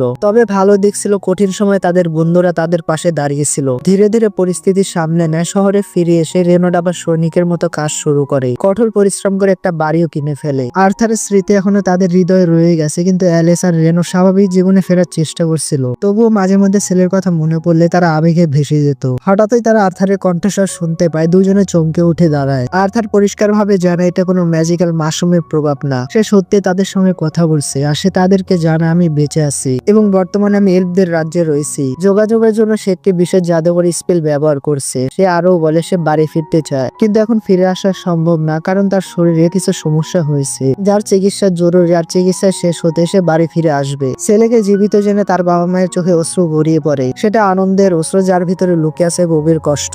আর্থার তাদেরকে বলে পরের বার কথা না হওয়া পর্যন্ত নিজেদের যত্ন নিতে। তারপর জানে সে তাদের কতটা ভালোবাসে। কথাটা বলতে বলতে তার গলা ধরে আসে, চোখের জল পড়তে তার মনোযোগ ভেঙে যায় আর জাদুর প্রভাব শেষ হয়ে যায়। এরপরে নিজেকে সামলে নিয়ে আর্থার শান্তভাবে ব্যারিয়ানের কাছে তার শিষ্য হওয়ার অনুরোধ করে। কিছুক্ষণ পর তারা প্রাসাদে পৌঁছায়। সেখানে ব্যারিয়ান তার ছেলেকে আদেশ দেয় সবাইকে জানিয়ে দাও যে আর্থার আমার শিষ্য হতে যাচ্ছে। অ্যালবিন এই সিদ্ধান্তে পুরোপুরি সন্তুষ্ট হয় না, কিন্তু ব্যারিয়ান স্পষ্ট করে দেয় যদি আর্থারের কারণে কোনো সমস্যা হয় তার সম্পূর্ণ দায়িত্ব সে নেবে। এই কথা শুনে অ্যালবিন এবং তার স্ত্রী কঠোর মনোভাবে কিছুটা নরম হয়। তারা আনুষ্ঠানিকভাবে আর্থারকে রাজ্যে স্বাগত জানায় এবং আগের আচরণের জন্য ক্ষমাও চায়। আর্থার লক্ষ্য করে এলফরাজ এখনো তার পিতার সামনে নিজেকে ছোট মনে করে। এই ভেবে তার মুখে হালকা তৃপ্তির হাসি ফুটে ওঠে। আর সে অভ্যর্থনা গ্রহণ করে অ্যালবিনের সাথে হাত মিলায়। আর তখনই টেসিয়া তার স্বভাবসুলভ ভঙ্গিতে মাঝখানে এসে পড়ে। আর সে তার বাবাকে বলে যদি সত্যি আর্থারকে অতিথি হিসেবে গ্রহণ করা হয় তাহলে তাকে আর্থারের সঙ্গে বাইরে যাওয়ার অনুমতি দিতে হবে, কারণ সে পুরো শহরটা তাকে ঘুরিয়ে দেখাতে চায়। পিতা শেষ পর্যন্ত না করতে পারেন না। টেসিয়া তখন খুশিতে আর্থারের হাত ধরে টেনে নিয়ে যায়। পথে পথে সে উত্তেজিত হয়ে বিভিন্ন খাবার দোকান আর জায়গার কথা বলতে থাকে। এই সময় আর্থার অসাবধানতা বশত এক সোনালী চুলের ছেলের সঙ্গে ধাক্কা খায় এবং সঙ্গে সঙ্গে ক্ষমাও চায়, কিন্তু ছেলেটি তাকে ঘৃণ্য বলে অপমান করে আর বলে তার গায়ে নাকি মানুষের গন্ধ লেগে আছে। সে তাচ্ছিল্যের সুরে জানায় ব্যারিয়ান তাকে গ্রহণ করলেও তাতে কিছুই যায় আসে না, কারণ সে সবসময় একজন আউটসাইডার থাকবে। আর্থার বুঝতে পারে না এই ছেলেটার সমস্যা কি। আর তখন আরো কয়েকজন শিশু তাকে মানব জগতে ফিরে যেতে বলে কটাক্ষ করতে থাকে। এশিয়া তাদের চুপ করতে বলে এবং আর্থারকে বোঝায় এসব কথায় কান না দিতে, কিন্তু ততক্ষণে আর্থারের মন কিছুটা গম্ভীর হয়ে গেছে। সোনালী চুলে সেই ছেলেটি যার নাম হচ্ছে ফে, সে নিজে আর্থারকে বদলা নেওয়ার সুযোগ দেয়। সে টেসিয়াকে প্রস্তাব দেয় মানুষের বদলে তাকে সঙ্গে নিতে। টেসিয়া সঙ্গে সঙ্গে তা প্রত্যাখ্যান করে। তখন আর্থার ইচ্ছে করে ফের নাম ভুল উচ্চারণ করে এবং এমন ভান করে যেন সে তার পরিচয় জানেই না। এতে সে আরো ক্ষিপ্ত হয়ে ওঠে। অপমান সহ্য করতে না পেরে সে মাটিতে রুমাল ছুঁড়ে ফেলে আর আর্থারকে যুদ্ধের জন্য আহ্বান জানায়। টেসিয়া বাধা দিতে চায় এবং সতর্ক করে দেয় যদিও সে নোবেল, কিন্তু যদি তার দাদা শিষ্যের সঙ্গে কিছু ভুল করে তাহলে ফল ভালো হবে না। কিন্তু ফে জবাব দেয় তার বাবা তাকে শিখিয়েছেন অপমান সহ্য না করতে। সে কটাক্ষ করে আর্থারকে জিজ্ঞেস করে, তুই কি বেটা পালিয়ে যাবি? আর্থার অবাক হয়ে দেখে রাজ্যে যুদ্ধ এতটাই স্বাভাবিক যে কেউ তা থামাতে আসে না। কিছুক্ষণ ভেবে সে লড়াই করার জন্য মেনে নেয়। টেসিয়া রেফারি হয়। যখনই টেসিয়া ফাইট করার সংকেত দেয়, ফি পুরো গতিতে আর্থারের দিকে ছুটে আসে, কিন্তু আর্থার তাকে শুধুমাত্র একটা ঘুষি মেরে তাকে অচেতন করে ফেলে। এত নাটক করার পর এমন সহজ জয়ে আর্থার একটু হতাশই হয়েছিল, আর সে ভেবেছিল লড়াইটা হয়তো একটু কঠিন হবে। টেসিয়া তখন হেসে বলে, এটা তো হওয়ারই কথা ছিল। তারপর সে আর্থারের হাত ধরে ভিড় থেকে দূরে সরে যায়। এরপর তারা বাজারে ঘুরে বেড়ায়, স্ন্যাক খায়, লাইব্রেরি আর কয়েকটি দোকানেও যায়। এরপরে বিশ্রামের জন্য প্রাসাদে ফিরে আসে। টেসিয়া আর্থারকে জিজ্ঞেস করে সে কি তার ট্রেনিং নিয়ে এক্সাইটেড। আর্থার খুব একটা আগ্রহ দেখায় না এই বিষয়ে, কারণ ব্যারিয়ান আগেই তাকে বলেছে প্রশিক্ষণ হবে অত্যন্ত কঠিন, কিন্তু সে এটাও বলেছিল টিকে থাকতে পারলে ফল হবে অসাধারণ। শেষ পর্যন্ত আর্থার প্রশিক্ষণের জন্য প্রস্তুত হয়। টেসের সামনে দৃঢ় কণ্ঠে জানায় সে নিজের ভবিষ্যতের দায়িত্ব নিজে নিতে চায় এবং এর জন্য সে কঠোর পরিশ্রম করবে। টেসও উত্তর দেয় যে সেও কঠোর পরিশ্রম করবে। এরপর আর্থার টেসকে জিজ্ঞেস করে সে কোন লক্ষ্য অর্জনের জন্য প্রশিক্ষণ নিতে চায়। হাসতে হাসতে সে উত্তর দেয়, কোনো বিশেষ কারণে না, শুধু তোমার সাথে মোকাবেলা করার জন্য। পরের দিনে আর্থারের প্রশিক্ষণ শুরু হয় এবং চোখের পলকে 3 বছর কেটে যায়। টেসিয়া এবং আর্থারের সম্পর্ক আগের মতোই থাকে, কেবল একমাত্র পার্থক্য হলো এখন টেসিয়া তাকে জাগানোর জন্য তার পায়ের উপর নিজের শক্তি ব্যবহার করে, যা আর্থারকে ব্যথায় চিৎকার করে উঠতে বাধ্য করে এবং সে অভিযোগ করে। দুইজনই তখন বাইরে চলে আসে এবং সামনে রাজা আর রানীকে একটি সবার উদ্দেশ্যে যেতে দেখাচ্ছে। আর্থার এক মুহূর্তের জন্য ভাবতে থাকে তারা আসলে কোথায় যাচ্ছে। হঠাৎই টেস সামনে এসে বড় একটা বার্গার রেখে আত্মবিশ্বাসের সঙ্গে বলে, এটি খাও, এটা সেরা জিনিস, 1 নম্বর বদমাশ বানিয়েছে। আর্থার আনন্দে তা গ্রহণ করে, কিন্তু মজার ভঙ্গিতে টেসকে প্রশ্ন করে এটা কে তৈরি করেছে। এটা শুনে টেসিয়ার আগে জ্বলে ওঠে। সে রাগে সরাসরি আর্থারের উপরে আক্রমণ করে। আর্থার তার আক্রমণ থেকে বাঁচতে বাঁচতে প্রশিক্ষণ মাঠে পৌঁছে যায়, যেখানে ব্যারিয়ান তাদের জন্য আগে থেকে অপেক্ষা করছে। ব্যারিয়ান তাদের সঠিকভাবে লড়াই করতে বলে এবং তাদের কাঠের তলার হাতে ধরিয়ে দেয়, কিন্তু সে জানে আর্থার তার প্রশিক্ষণের দ্বিতীয় স্তরের জন্য সম্পূর্ণ প্রস্তুত। প্র্যাকটিস সেশন শেষ হওয়ার পর টেস সম্পূর্ণ ক্লান্ত হয়ে মাটিতে পড়ে থাকে, নিঃশ্বাসও ঠিকমতো নিতে পারছে না। এই সময় ব্যারিয়ান আর্থারকে ম্যাজিকের বেসিক শেখাচ্ছে। যখন কেউ তার মানা শক্তি স্থিতিশীল করতে পারে, তখন ম্যাজিকের 4টি মূল উপাদানের মধ্যে যে কোনো একটি অর্জন করতে পারে। কোন উপাদান মিলবে তা নির্ভর করে তাদের উপরে। এলফরা বিশেষভাবে উড ম্যাজিকের ক্ষেত্রে প্রাকৃতিকভাবে শক্তিশালী। ব্যারিয়ান জানায় ডোয়ার্ফরা আর্থ ফায়ার ম্যাজিকের বিশেষজ্ঞ হয়, আর হিউম্যানরা বাহ্যিকভাবে 4টি উপাদান ব্যবহার করতে পারে, কিন্তু প্রকৃতিপক্ষে তাদের কাছে সাধারণত একটি উপাদানই থাকে, আর প্রতিটি মানুষ 4টি উপাদান ব্যবহার করতে পারে না। টেসিয়া তখন তার দাদাকে প্রশ্ন করে যখন আর্থার তার শরীর শক্তিশালী করছিল তখন সে তাকে ম্যাজিক ট্রেনিং কেন দেয়নি, যখন কি সে নিজে ট্রেনিং নিয়েছিল। ব্যারিয়ান শান্তভাবে উত্তর দেয় আর্থার দুর্বল। এই কথা শুনে আর্থার রেগে যায়। এরপরে তিনি ব্যাখ্যা করেন আর্থারের মধ্যে একটি শক্তিশালী বিস্ট পাওয়ার রয়েছে, যা তার শরীর এবং মানাকরের মধ্যে ভারসাম্য নষ্ট করে। এটা শুনতে হঠাৎ তার বুকের মধ্যে তীব্র ব্যথা অনুভব করে। ব্যারিয়ান তাকে বলে এই ব্যথা সেই বিস্ট পাওয়ারের জন্য। টেসিয়া পরিস্থিতি হালকা করতে তাকে নিয়ে মশকরা করতে থাকে এবং ম্যাজিক দিয়ে তার উপরে আক্রমণ করে জিজ্ঞেস করে তুমি কি ঠিক আছো। আর্থার উত্তর দেয় যখন কেউ আমাকে আঘাত করবে তখন ব্যথা তো অবশ্যই পাবো। এরপরে ব্যারিয়ান গম্ভীর আওয়াজে বলে এখন আর্থারের জন্য তার শরীরে লুকানো বিস্ট পাওয়ার ব্যবহার করার সময় এসেছে। যদি সে এটা সফল হয় তখন তার আর ব্যথা অনুভব হবে না এবং সে একটি ট্রু বিস্ট ট্রেমার হয়ে যাবে।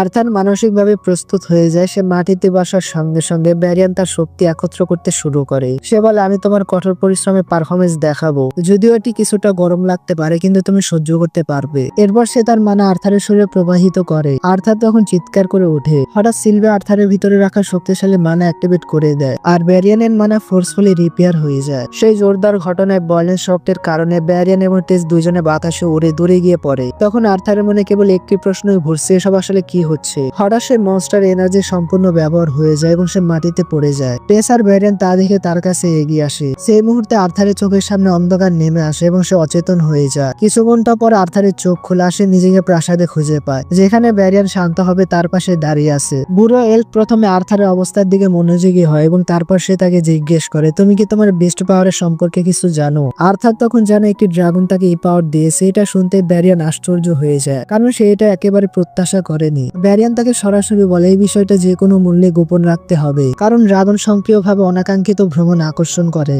আর্থার তাকে ধন্যবাদ জানায়। তখন ব্যারিয়ান তাকে আরো একটি সুখবর দেয়, সে 4 মাসের মধ্যে বাড়ি ফিরে যেতে পারবে। এই কথা শুনে আর্থার উত্তেজনা এবং বিভ্রান্ত বিছানায় লাফ দেয়। আর্থার বলে মানব বিশ্বের গেট খোলার আগে আমার এখানে আরো 2 বছর থাকার কথা ছিল। ব্যারিয়ান ব্যাখ্যা করে 3 রাজ্যের যুবকদের জন্য একটি সাংস্কৃতিক বিনিময় প্রোগ্রাম অনুষ্ঠিত হতে যাচ্ছে, এই জন্য মানব বিশ্বের গেট খোলা হবে। এটা শুনে আর্থারের মন কিছুটা খারাপ হয়, কারণ সে সত্যি এই জায়গাকে অনেক ভালোবেসে ফেলেছে। ব্যারিয়ান তার মাথায় হাত দিয়ে আরাম করতে বলে, কারণ আগামীকাল থেকে প্রশিক্ষণ আরো কঠিন হতে চলেছে। আর্থার তখন জিজ্ঞেস করে টেসিয়া কি এ ব্যাপারে জানে। ব্যারিয়ান জানে তার পিতামাতা সবকিছু তাকে নিজেই বোঝাচ্ছেন। সেই রাতে যখন আর্থার নিজের বিছানায় সে ফেয়ারওয়েল সম্পর্কে হাসছিল, আর তখনই 3 বছর ধরে তার কাছে রাখা ক্রিস্টাল ডিমটি হালকাভাবে কাঁপতে শুরু করে। আর্থার ভয়ে উঠে বসে এবং যখনই ডিমটি ক্র্যাক হয় তার মনে বছরের বিভিন্ন মুহূর্ত ঘুরতে থাকে। কিন্তু যখন সেই ডিমের ভিতর থেকে টাইনি টেবিল ড্রাগন বের হয়, আর্থার তার কিউটনেসে পুরোপুরি গলে যায়। সে তার সঙ্গে খেলতে চায়, কিন্তু হঠাৎ ছোট ড্রাগনটি তাকে কামড় দেয় এবং তার বাহুতে একটি ম্যাজিক্যাল মার্ক ছেড়ে যায়। আর্থার বুঝতে পারে না এগুলো কি হচ্ছে, কিন্তু সে কামড় দেওয়ার জন্য ড্রাগনকে ক্ষমা করে দেয়। হঠাৎ সেই ম্যাজিক্যাল চিহ্নের কারণে আর্থার ড্রাগনের কণ্ঠ টেলিপ্যাথির মাধ্যমে শুনতে পায়। ছোট্ট ড্রাগন তাকে বাবা বলে ডাকছে।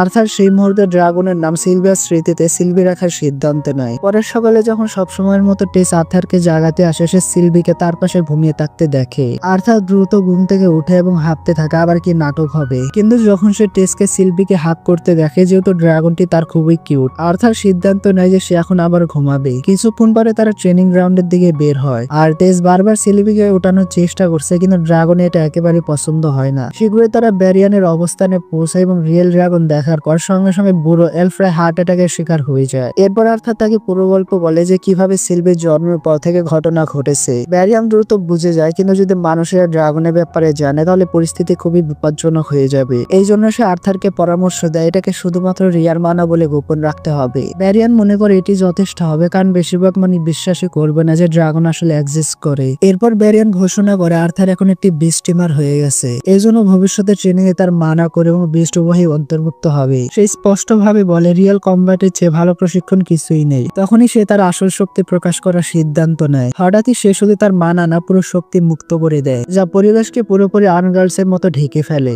আর যখন শক্তি সেটেল হয় তখন তাকে একটি টেরিফিক ক্রিয়েচারের মতো দেখা যায়, যা পুরোপুরি কালো এবং শক্তিশালী। এই রূপান্তরিত আর্থারকে সম্পূর্ণ স্তব্ধ করে দেয় আর স্বাভাবিকভাবে নিজেকে রক্ষা করার চেষ্টা করে, কিন্তু তার উপর ব্যারিয়ানের আক্রমণ করার কোনো ইচ্ছা থাকে না। হঠাৎ ব্যারিয়ান তার পিছনে এসে তার কাঁধে হালকা স্পর্শ করে। আর্থার যখন ফিরে তাকায়, ব্যারিয়ান অদৃশ্য হয়ে গেছে। আর্থার ঘামতে শুরু করে, কারণ সে বুঝতে পারছে না ব্যারিয়ান এখন কোথায় আছে। আর ব্যারিয়ান তার পিছনে আসে, তখন আর্থার মজার ভঙ্গিতে বলে আমাকে সে ভয়ানক রূপ দেখানোর পর তোমাকে থেরাপির খরচ দিতে হবে। তারপর সে হাসতে হাসতে তার নর্মাল রূপে ফিরে আসে। আর্থার বুঝতে পারে তার উপস্থিতির সঠিক ধারণা সে আগে কখনোই পায়নি। ব্যারিয়ান তখন ব্যাখ্যা করে তার বিস্ট হচ্ছে শ্যাডো প্যান্থার, যা বাতাস এবং শব্দকে নিখুঁতভাবে নিয়ন্ত্রণ করতে পারে, কিন্তু এর কারণে মানা অনেক দ্রুত শেষ হয়ে যায়। ব্যারিয়ান তখন তার তলোয়ার দিয়ে বলে এখন থেকে তোমার আসল ট্রেনিং শুরু হবে। পরের কয়েকদিন আর্থার তার অধিকাংশ সময় মেডিটেশনে কাটায়, যেন সে নিজের ভিতরে বিস্ট শক্তিকে নিয়ন্ত্রণ করতে পারে। এরপরে ব্যারিয়ানের মাস্টার ফার্মের সঙ্গে লড়াই করে। ধীরে ধীরে সে তার ইনার বিস্ট থেকে শক্তি আহরণ করতে শিখে যায় এবং তার বুকের ব্যথা সম্পূর্ণ দূর হয়ে যায়। সে অত্যন্ত দ্রুত শক্তিশালী হয়ে ওঠে এবং অবশিষ্ট সময় একজন সাধারণ শিশুর মতো উপভোগ করে। কয়েক সপ্তাহ পর টেস আবার আর্থারকে মার্কেটে নিয়ে যায়, সেখানে তার দেখা হয় আবার ফের সঙ্গে।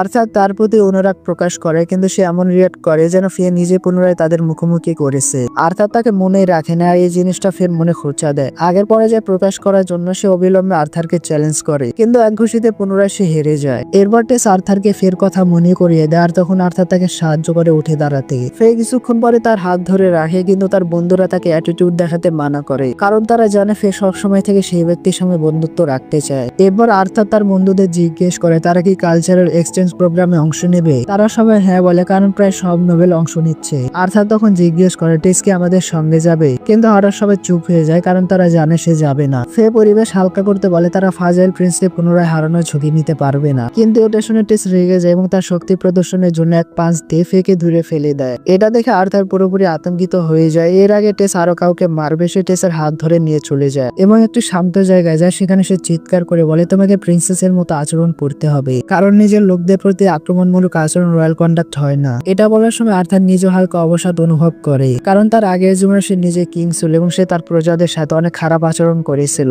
তখন টেস তার অনুভূতি প্রকাশ করে আজকাল আমি মানসিক ভাবে অনেক সমস্যায় আছি, কারণ আর্থার তুমি খুব তাড়াতাড়ি এখান থেকে চলে যাবে। আর এই চিন্তা তাকে ভেতরে করে করে খাচ্ছে, কিন্তু আর্থার তার অনুভূতিকে বোঝার বদলে তাকে বয়স্ক মানুষের মতো উপদেশ দিতে থাকে। টেস এটা শুনে এখান থেকে পালিয়ে চলে যায়। আর্থার কিছুটা দুঃখ অনুভব করে এবং গিল্টি ভরে উঠে। রাতে সে বুঝতে পারে টেসের ভাবনাকে সে হার্ট করেছে। এই জন্য সে কিছু জোনাকি পোকার সাথে নিয়ে চুপচাপ টেসের ঘরে যায় এবং তার সাথে বাইরে হাঁটতে যেতে বলে, কিন্তু যখন তারা জঙ্গলের সীমানায় পৌঁছায় টেস নার্ভাস হয়ে যায়, কারণ সেখানে যাওয়ার নিষেধ আছে। আর্থার তাকে শান্ত করে বলে ওখানে যাওয়া ঠিক হবে, আমি তোমাকে রক্ষা করব। কিছুক্ষণ পরে তারা সেই জায়গায় পৌঁছায় যেখানে তার প্রথমবার দেখা করেছিল। আর আর্থার তাকে জানায় যে সময় তারা যে নেকড়েগুলোকে মুক্ত করেছিল তারা এখনো নিরাপদ এবং সুস্থ আছে। এরপর তারা খোলা মাঠে উঠে আগুন জ্বালা আর টেস ধীরে ধীরে ঘুমিয়ে পড়ে। হঠাৎ সে মৃত গাছের তনুতে একটা ভূত দেখতে পায় এবং সে চিৎকার করে ওঠে। আর্থার হালকা মজায় তাকে টিস করতে থাকে। এরপরে টেস আর্থারকে হিউম্যান ওয়ার্ল্ডের ব্যাপারে প্রশ্ন করে। আর্থার জানায়, আমি নিজেও পুরোপুরি জানি না, কারণ আমি আগে পর্যবেক্ষণ করার সুযোগ পাইনি। টেস আক্ষেপ করে বলে, যদি তুমি সবসময় এখানে থাকতে পারতে। কিন্তু আর্থার কিছু বলার আগে সে ঘুমিয়ে পড়ে।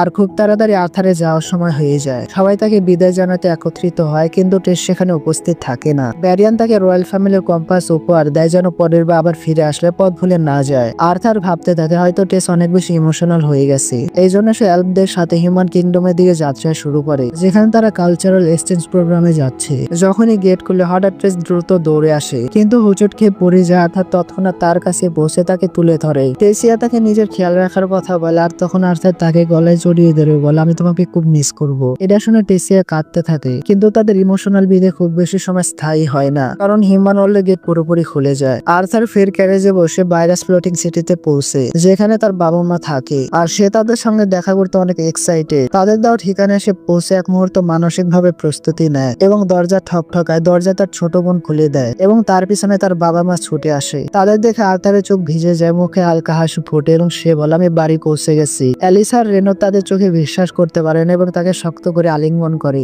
আর্থার তার দিকে তাকিয়ে অনুভব করে এটাই সেই বোন যার জন্য সে নিজের প্রাণও দিতে পারে। আর্থার তার সামনে হাঁটু গেড়ে বসে নিজের পরিচয় দেয়। এলেনা তার ভাইকে দেখে পুরোপুরি অবাক হয়ে যায়। ঘরে ঢুকতে অ্যালিসা একটানা প্রশ্নের ঝড় বইয়ে দেয়। আর্থার তাকে শান্ত করে বলে, আমি পুরোপুরি ঠিক আছি। রেনোডো অ্যালিসাকে বলে, তোমার ছেলেকে বেশি বিরক্ত করো না। এই সময় এলেনা কিছুটা জেলাস ফিল হয় যে আর্থারকে কতটা চাপের মধ্যে দিয়ে যেতে হয়েছে, কিন্তু তার মা তাকে বোঝায় এটাই সে ভাই যার গল্প সে এতদিন শুনেছে। তখন সে মৃদু হেসে বলে সেও তার সঙ্গে দেখা করার জন্য ভীষণ আগ্রহী ছিল। আর তখনই ছোট্ট ড্রাগন সিলভি লাফিয়ে তার কোলে এসে পড়ে। পরিবেশ শান্ত হলে আর্থার তার আলাদা হয়ে যাওয়ার পুরো ঘটনা খুলে বলে। তবে সে সিলভার আসল পরিচয় গোপন রাখে, কারণ সে জানে না তার বাবা মা কিভাবে প্রতিক্রিয়া জানাবে। আর সে শুধু জানে এক রহস্যময় ঘটনার কারণে সে বেঁচে গিয়েছিল। পরে এলফদের রাজিরা প্রশিক্ষণ নিয়েছে এবং নিজের অসুস্থতা চিকিৎসা করিয়েছে। সিলভি যে আসলে তার ইনারবি শক্তির সঙ্গে জড়িত সে কথাও গোপন রাখে, শুধু বলে সিলভি একটি মা না বেস্ট যার মা বেঁচে ছিল না, এই জন্য সে তাকে দত্তক নিয়েছে। তার বাবা মার বেশি কিছু জানতে চান না, তাদের কাছে সবচেয়ে বড় বিষয় হলো তাদের ছেলে জীবিত আছে। হঠাৎ রেনো আর্থারের মানা করে স্তর সম্পর্কে জানতে চায়, আর অ্যালিসা তাকে সঙ্গে সঙ্গে বকাঝকা করে বলে ছেলে এতদিন পরে বাড়ি ফিরেছে আর এখন শক্তির কথা তুমি বলছো।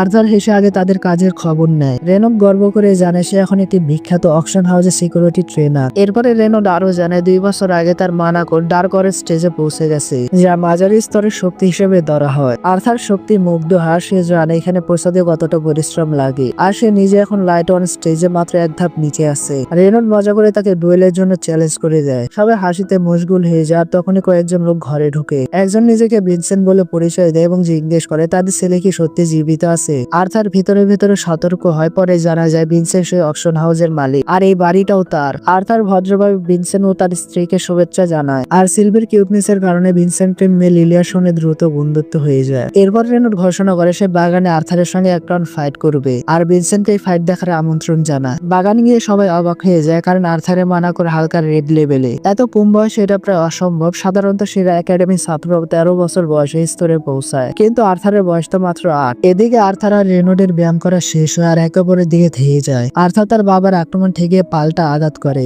রেনো সহজে তা থামিয়ে বলে তোমার আরো অনুশীলন দরকার, কিন্তু হঠাৎ আর্থার ব্যারেনের শেখানো কৌশল ব্যবহার করে তাকে চমকে দেয়, আর সে রেনোডকে কয়েক কদম পেছনে ঠেলে দেয়। রেনোড এবার সিরিয়াস হয়ে বলে আর্থার এবার দ্বিতীয় সুযোগ পাবে না। সে তার মানা হাতে নিয়ে একত্র করে চারপাশে আগুনের রূপ দেয়। আর্থার এটা দেখে সত্যি অবাক হয়ে যায়। সে জানে এই পৃথিবীতে প্রত্যেক মানা ব্যবহারকারীদের জন্মগত একটি প্রাকৃতিক উপাদান থাকে। সেই উপাদান ব্যবহার করা তুলনামূলক সহজ, কিন্তু অন্য উপাদানের দক্ষ হতে গেলে কঠোর ট্রেনিং আর গভীর উপলব্ধি করা দরকার। রেনোড নিজের শরীরের ব্লেসিং মানায় ঢেকে আর্থারের উপরে হামলা করতে যায়। আর্থার শুধু কোনো মতে তার আঘাত থামাতে পারে। পিছিয়ে যেতে যেতে আর্থার ভাবে তার আগের জীবনে তার কাছে কাই নামে একটা পাওয়ার ছিল, যা মানার মতোই ছিল, কিন্তু পার্থক্য হলো একজন কাই মাস্টার নিজে ঠিক করতে পারে কোন উপাদান সে ব্যবহার করবে। এই জীবনে সে কোনো নির্দিষ্ট উপাদান নিয়ে জন্মায়নি, হয়তো এই কারণে সে সব উপাদান ব্যবহার করতে পারবে। তার আগের জীবনের অভিজ্ঞতা আর এই জীবনে কঠোর প্রশিক্ষণ মিলিয়ে তার পুরো আত্মবিশ্বাস রেনোডকে হারাতে পারবে। সে তার হাতের মুঠিতে মানা সংগ্রহ করে, মুহূর্তে তার হাত থেকে সোনালী রঙের আলো ছড়াতে থাকে। এটা দেখে উপস্থিত সবাই বিস্ময়ে তাকিয়ে থাকে। আর্থার দ্রুত এগিয়ে গিয়ে সে সোনালী শক্তি দিয়ে রেনোডের জ্বলন্ত মুষ্টিকে প্রতিহিত করে। সংঘর্ষ এতটাই প্রবল হয় যে এক শক্তিশালী শকওয়েভ দুইজনকে পিছনে ঠেলে দেয়। এরপরে রেনোড আরো আক্রমণাত্মক হয়ে ওঠে আর তার সামনে এগোতে তার মনে করে ব্যারিয়ানের সঙ্গে প্রশিক্ষণের সময় সে কিভাবে নিজের শক্তি নিয়ন্ত্রণ বাড়িয়েছিল। সেই একই কৌশল এখন কাজে লাগছে। সে খুব দ্রুত ফায়ার এলিমেন্টের উপর নিয়ন্ত্রণ অর্জন করেছিল। তার ভিতরে সম্ভাবনা দেখে বৃদ্ধ এলফ সিদ্ধান্ত নিয়েছিল তাকে আরো কঠিন ট্রেনিং ঠেলে দেওয়ার। এখন যখন আর্থারের সেই প্রশিক্ষণের কথা মনে পড়ে, সে আবার সোনালী অরা তৈরি করে, কিন্তু এবার সেটাকে বিদ্যুতে রূপান্তরিত করে। তার শরীর থেকে বের হওয়া বিদ্যুতের ঝলক ঘাসে আগুন লাগিয়ে দেয়। আর রেনর শুধু হা করে তাকিয়ে থাকে, কারণ আর্থার ফায়ার ম্যাজিকের উচ্চতার ফর্ম অর্জন করে ফেলেছে। আর্থার বলে এখন অবাক হওয়ার সময় না, কারণ তার কাছে এর চেয়ে বড় পরিকল্পনা আছে। হঠাৎ সে ওয়াটার ম্যাজিক ব্যবহার করে ফোয়ারার পানি নিয়ন্ত্রণ করে রেনটের দিকে আক্রমণ করে। একসঙ্গে দুই ধরনের ম্যাজিক দেখে সবার মুখ ফ্যাকাশে হয়ে যায়, আর রেনট কষ্টে পিছন দিক থেকে আসা পানির আঘাত থেকে নিজেকে বাঁচাতে পারে। এরপর আর্থার নিজের আক্রমণ থামিয়ে দেয়, আর এক মুহূর্ত দেরি না করে রেনট তাকে জড়িয়ে ধরে। আর সে বলে তার ছেলেকে নিয়ে সে ভীষণ গর্বিত, এবং সে জানতে চায় সব কবে শিখলো। আর্থার জন্য সে সম্প্রতি শিখেছে, কিন্তু এখনো সে পুরোপুরি পানি নিয়ন্ত্রণ করতে পারে না। অ্যালিসা আর এলেনা ব্যাপারটা যেন খুব স্বাভাবিক ভঙ্গিতে নেয়, কিন্তু ভিনসেন্ট আর তার ওয়াইফ পুরোপুরি স্তম্ভিত হয়ে যায়। তাদের আর সন্দেহ থাকে না যে আর্থার সত্যি এক অসাধারণ প্রতিভা। কিছুক্ষণ পর সবাই ভিতরে এসে ডাইনিং টেবিলে বসে। এখানে ভিনসেন্ট বলে আর্থারের ভবিষ্যৎ খুব উজ্জ্বল। রেনোডও সম্মতি জানিয়ে বলে সে এটা বুঝেছিল তখনই, যখন 3 বছর বয়সে আর্থার একপাক্ষিক চেতনা জাগ্রত করেছিল এবং সেই প্রক্রিয়ায় পুরো বাড়ি ধ্বংস করে ফেলেছিল। এটা শুনে ভিনসেন্ট আরো অবাক হয়, আর রেনোড হেসে নিজের চেয়ার থেকে পিছনে পড়ে যায়। হঠাৎ ভিনসেন্ট দাঁড়িয়ে প্রস্তাব দেয় আর্থারকে জাইরাস একাডেমিতে পাঠানো উচিত। এটা শুনে সবাই অবাক হয়ে যায়, কারণ জাইরাস একাডেমি পুরো মহাদেশের সবচেয়ে বড় মেস প্রশিক্ষণ প্রতিষ্ঠান। ভিনসেন্টের স্ত্রীও আশ্বাস দেন যে টাকা নিয়ে চিন্তার কিছু নেই, তারা আর্থারের পড়াশোনার সম্পূর্ণ খরচ বহন করতে চায়। এই আশায় যে ভবিষ্যতে এটি তাদের জন্য লাভজনক বিনিয়োগ হবে। এটা শুনে অ্যালিসা ঘাবড়ে যায় আর বলে আমরা তো এটাও জানি না একাডেমি আদৌ আর্থারকে ভর্তি নেবে কিনা। কিন্তু ভিনসেন্ট আত্মবিশ্বাসের সঙ্গে জানে সে একাডেমির ডিরেক্টরকে চেনে এবং কিছু একটা ব্যবস্থা করতে পারবে। আর তখন আর্থার বলে ওঠে যেহেতু বিষয়টি সবচেয়ে বেশি তার সঙ্গে জড়িত, এজন্য তার মতামত গুরুত্বপূর্ণ। সে বলে আমি সবেমাত্র পরিবারের সঙ্গে দেখা করলাম, এত তাড়াতাড়ি তাদের ছেড়ে যেতে চাই না। ভিনসেন্ট তার কথা বুঝতে পারে। আর্থার বলে সে অনুশীলনের কারণে খুব ক্লান্ত, তারপর সে সেখান থেকে চলে যায়। ভিতরে যাওয়ার সময় লিলিয়া তার পিছু নেয়, কারণ তার শক্তি দেখে সে ভীষণ মুগ্ধ হয়েছিল। লিলিয়া বলে সে ভুল দিকে যাচ্ছে এবং তাকে অনুসরণ করতে বলে, কারণ সে তাকে আরো ভালো জায়গা দেখাবে। লিলিয়া তাকে বেসমেন্টের রান্নাঘরে নিয়ে যায়, যেখানে সে সার্ভেন্টদের সঙ্গে স্বচ্ছন্দে কথা বলে এবং নিজের জন্য মজার কিছু খাবার বানাতে বলে। এক বৃদ্ধ দাসী তাকে খাওয়া দাওয়ার দিকে খেয়াল রাখতে বলে, কারণ তার ওজন সম্প্রতি বেড়েছে। লিলিয়া সঙ্গে সঙ্গে পাল্টা বলে তার শরীর নিয়ে মন্তব্য না করতে। তখন এক দাসী আর্থারকে ফিসফিসিয়ে জানায় লিলিয়া যখন স্ট্রেসড হয় তখন সে এখানে এসে খাবার খোঁজে। এটা শুনে আর্থারের কৌতূহল জাগে। দাসী তখন আরো বলে লিলিয়াও তার বাবা মা চান সে একজন শক্তিশালী মেজ হোক, আর এই প্রত্যাশার চাপ তাকে কষ্ট দেয়। রাতে অ্যালিসা আর রেনোড আর্থারের ঘরে বসে। সে বলে আর্থার ফিরে আসে তারা কতটা খুশি এবং তাকে নিয়ে কতটা গর্বিত, আর তার সাথে কথা বলে। তারা জানে সে ফিরে আসতে তার অনেক খুশি হয়েছে, আর এটাও বলে যে তোমার উপরে আমরা গর্ব করি আর তুমি একদিন গ্রেট ম্যাজিশিয়ান হবে।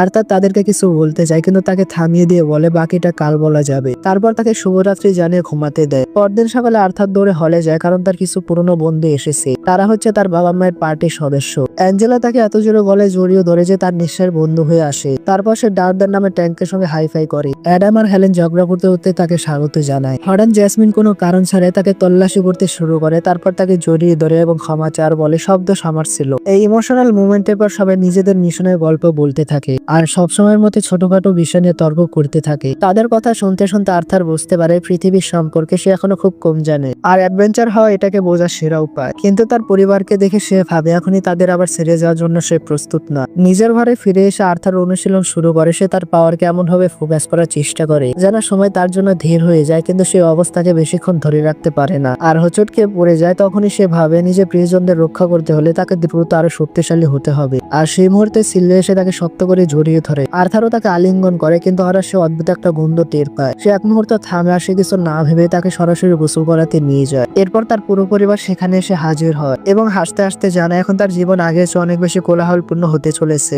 আর এখন তার গ্রোমিংয়ের পালা। এরপর আর্থার নিজেকে এমন এক চেয়ারে বসে থাকতে দেখে যেখানে বসা মাত্রই মনে হয় তার পুরো মেকআপ শুরু হতে যাচ্ছে। কিছুক্ষণের মধ্যে সে একদম ফ্রেশ হেয়ার কাট পায়। তাকে দেখে তার মা আর বোন প্রায় গলে যায় মুগ্ধতায়। আর্থার একটু বিভ্রান্ত হয়ে জিজ্ঞেস করে তো প্রস্তুতির দরকারটা কি। তখন লিলিয়ার মা তাকে জানায় পরের বার তাদের অকশন হাউসে নিয়ে যাবে, আর সে যদি এমন অগোছলো দেখায় তাহলে সেখানে নিয়ে যাওয়া সম্ভব না। তারপর হালকা হাসি দিয়ে সে আরো বলে আজ তাদের জায়গা সিটিতে ঘুরতে নিয়ে যাওয়া হবে। এ কথা শুনে এলিনা এক্সাইটমেন্টে তার হাত ধরার জেদ ধরে। আর্থার রাজি হয়ে যায়, কিন্তু লিলিয়া তখন বলে তার একটু ঈর্ষা হচ্ছে, কারণ আর্থার আসার আগে এলিনা সবসময় তার সঙ্গে থাকতো। এরপর সবাই মিলে শহর ঘুরতে বের হয়। পথে মজা করে আর্থার এক স্ট্যাচুর আঙ্গুলে হেয়ারটাই বেঁধে দেয়। হঠাৎই কয়েকজন ছেলে এসে তার মাথায় হেয়ারটাই মেরে হাসতে হাসতে চলে যায়। আর্থার অবাক হয়ে জিজ্ঞেস করে এরা আসলে কারা ছিল। লিলিয়া জানায় তারা জাইরাস ম্যাজিক একাডেমির ছাত্র, আর যেহেতু সমাজে তারা প্রায় রাজকীয় মর্যাদা পায় এই জন্য তারা বেশিরভাগ লোক অ্যাটিটিউড আর দেমাগি হয়। আর্থার প্রশ্ন করার আগে পাশে একটি দোকান থেকে আর্থার অদ্ভুত এক পরিচিতি শক্তি অনুভব করে। সে দ্রুত দোকানের ভিতরে ঢোকে আর সেখানে বিভিন্ন প্রাণের কোষ সাজানো আছে। লিলিয়ার মা ব্যাখ্যা করেন এগুলো ম্যাজিক্যাল বীজদের থেকে সংগ্রহ করা মানা কোড, যা একজন মানুষকে আরো বেশি শক্তিশালী করতে ইউজ করা হয়। আর্থারের জন্য বিষয়টা একেবারে নতুন ছিল, কারণ সে কখনো ভাবেনি প্রাণী থেকে মানা কোড বের করা যায়। এরপরে তাকে জানানো হয় কোরের দাম নির্ভর করে তার প্রভাব ও ভেতরে থাকা বিস্ট ওয়েলের উপরে। কিছু বিড়াল কোরের দাম এত বেশি যে তা দিয়ে আর্থার ও তার পরিবার প্রায় 250 বছর বিলাসী জীবন কাটাতে পারবে।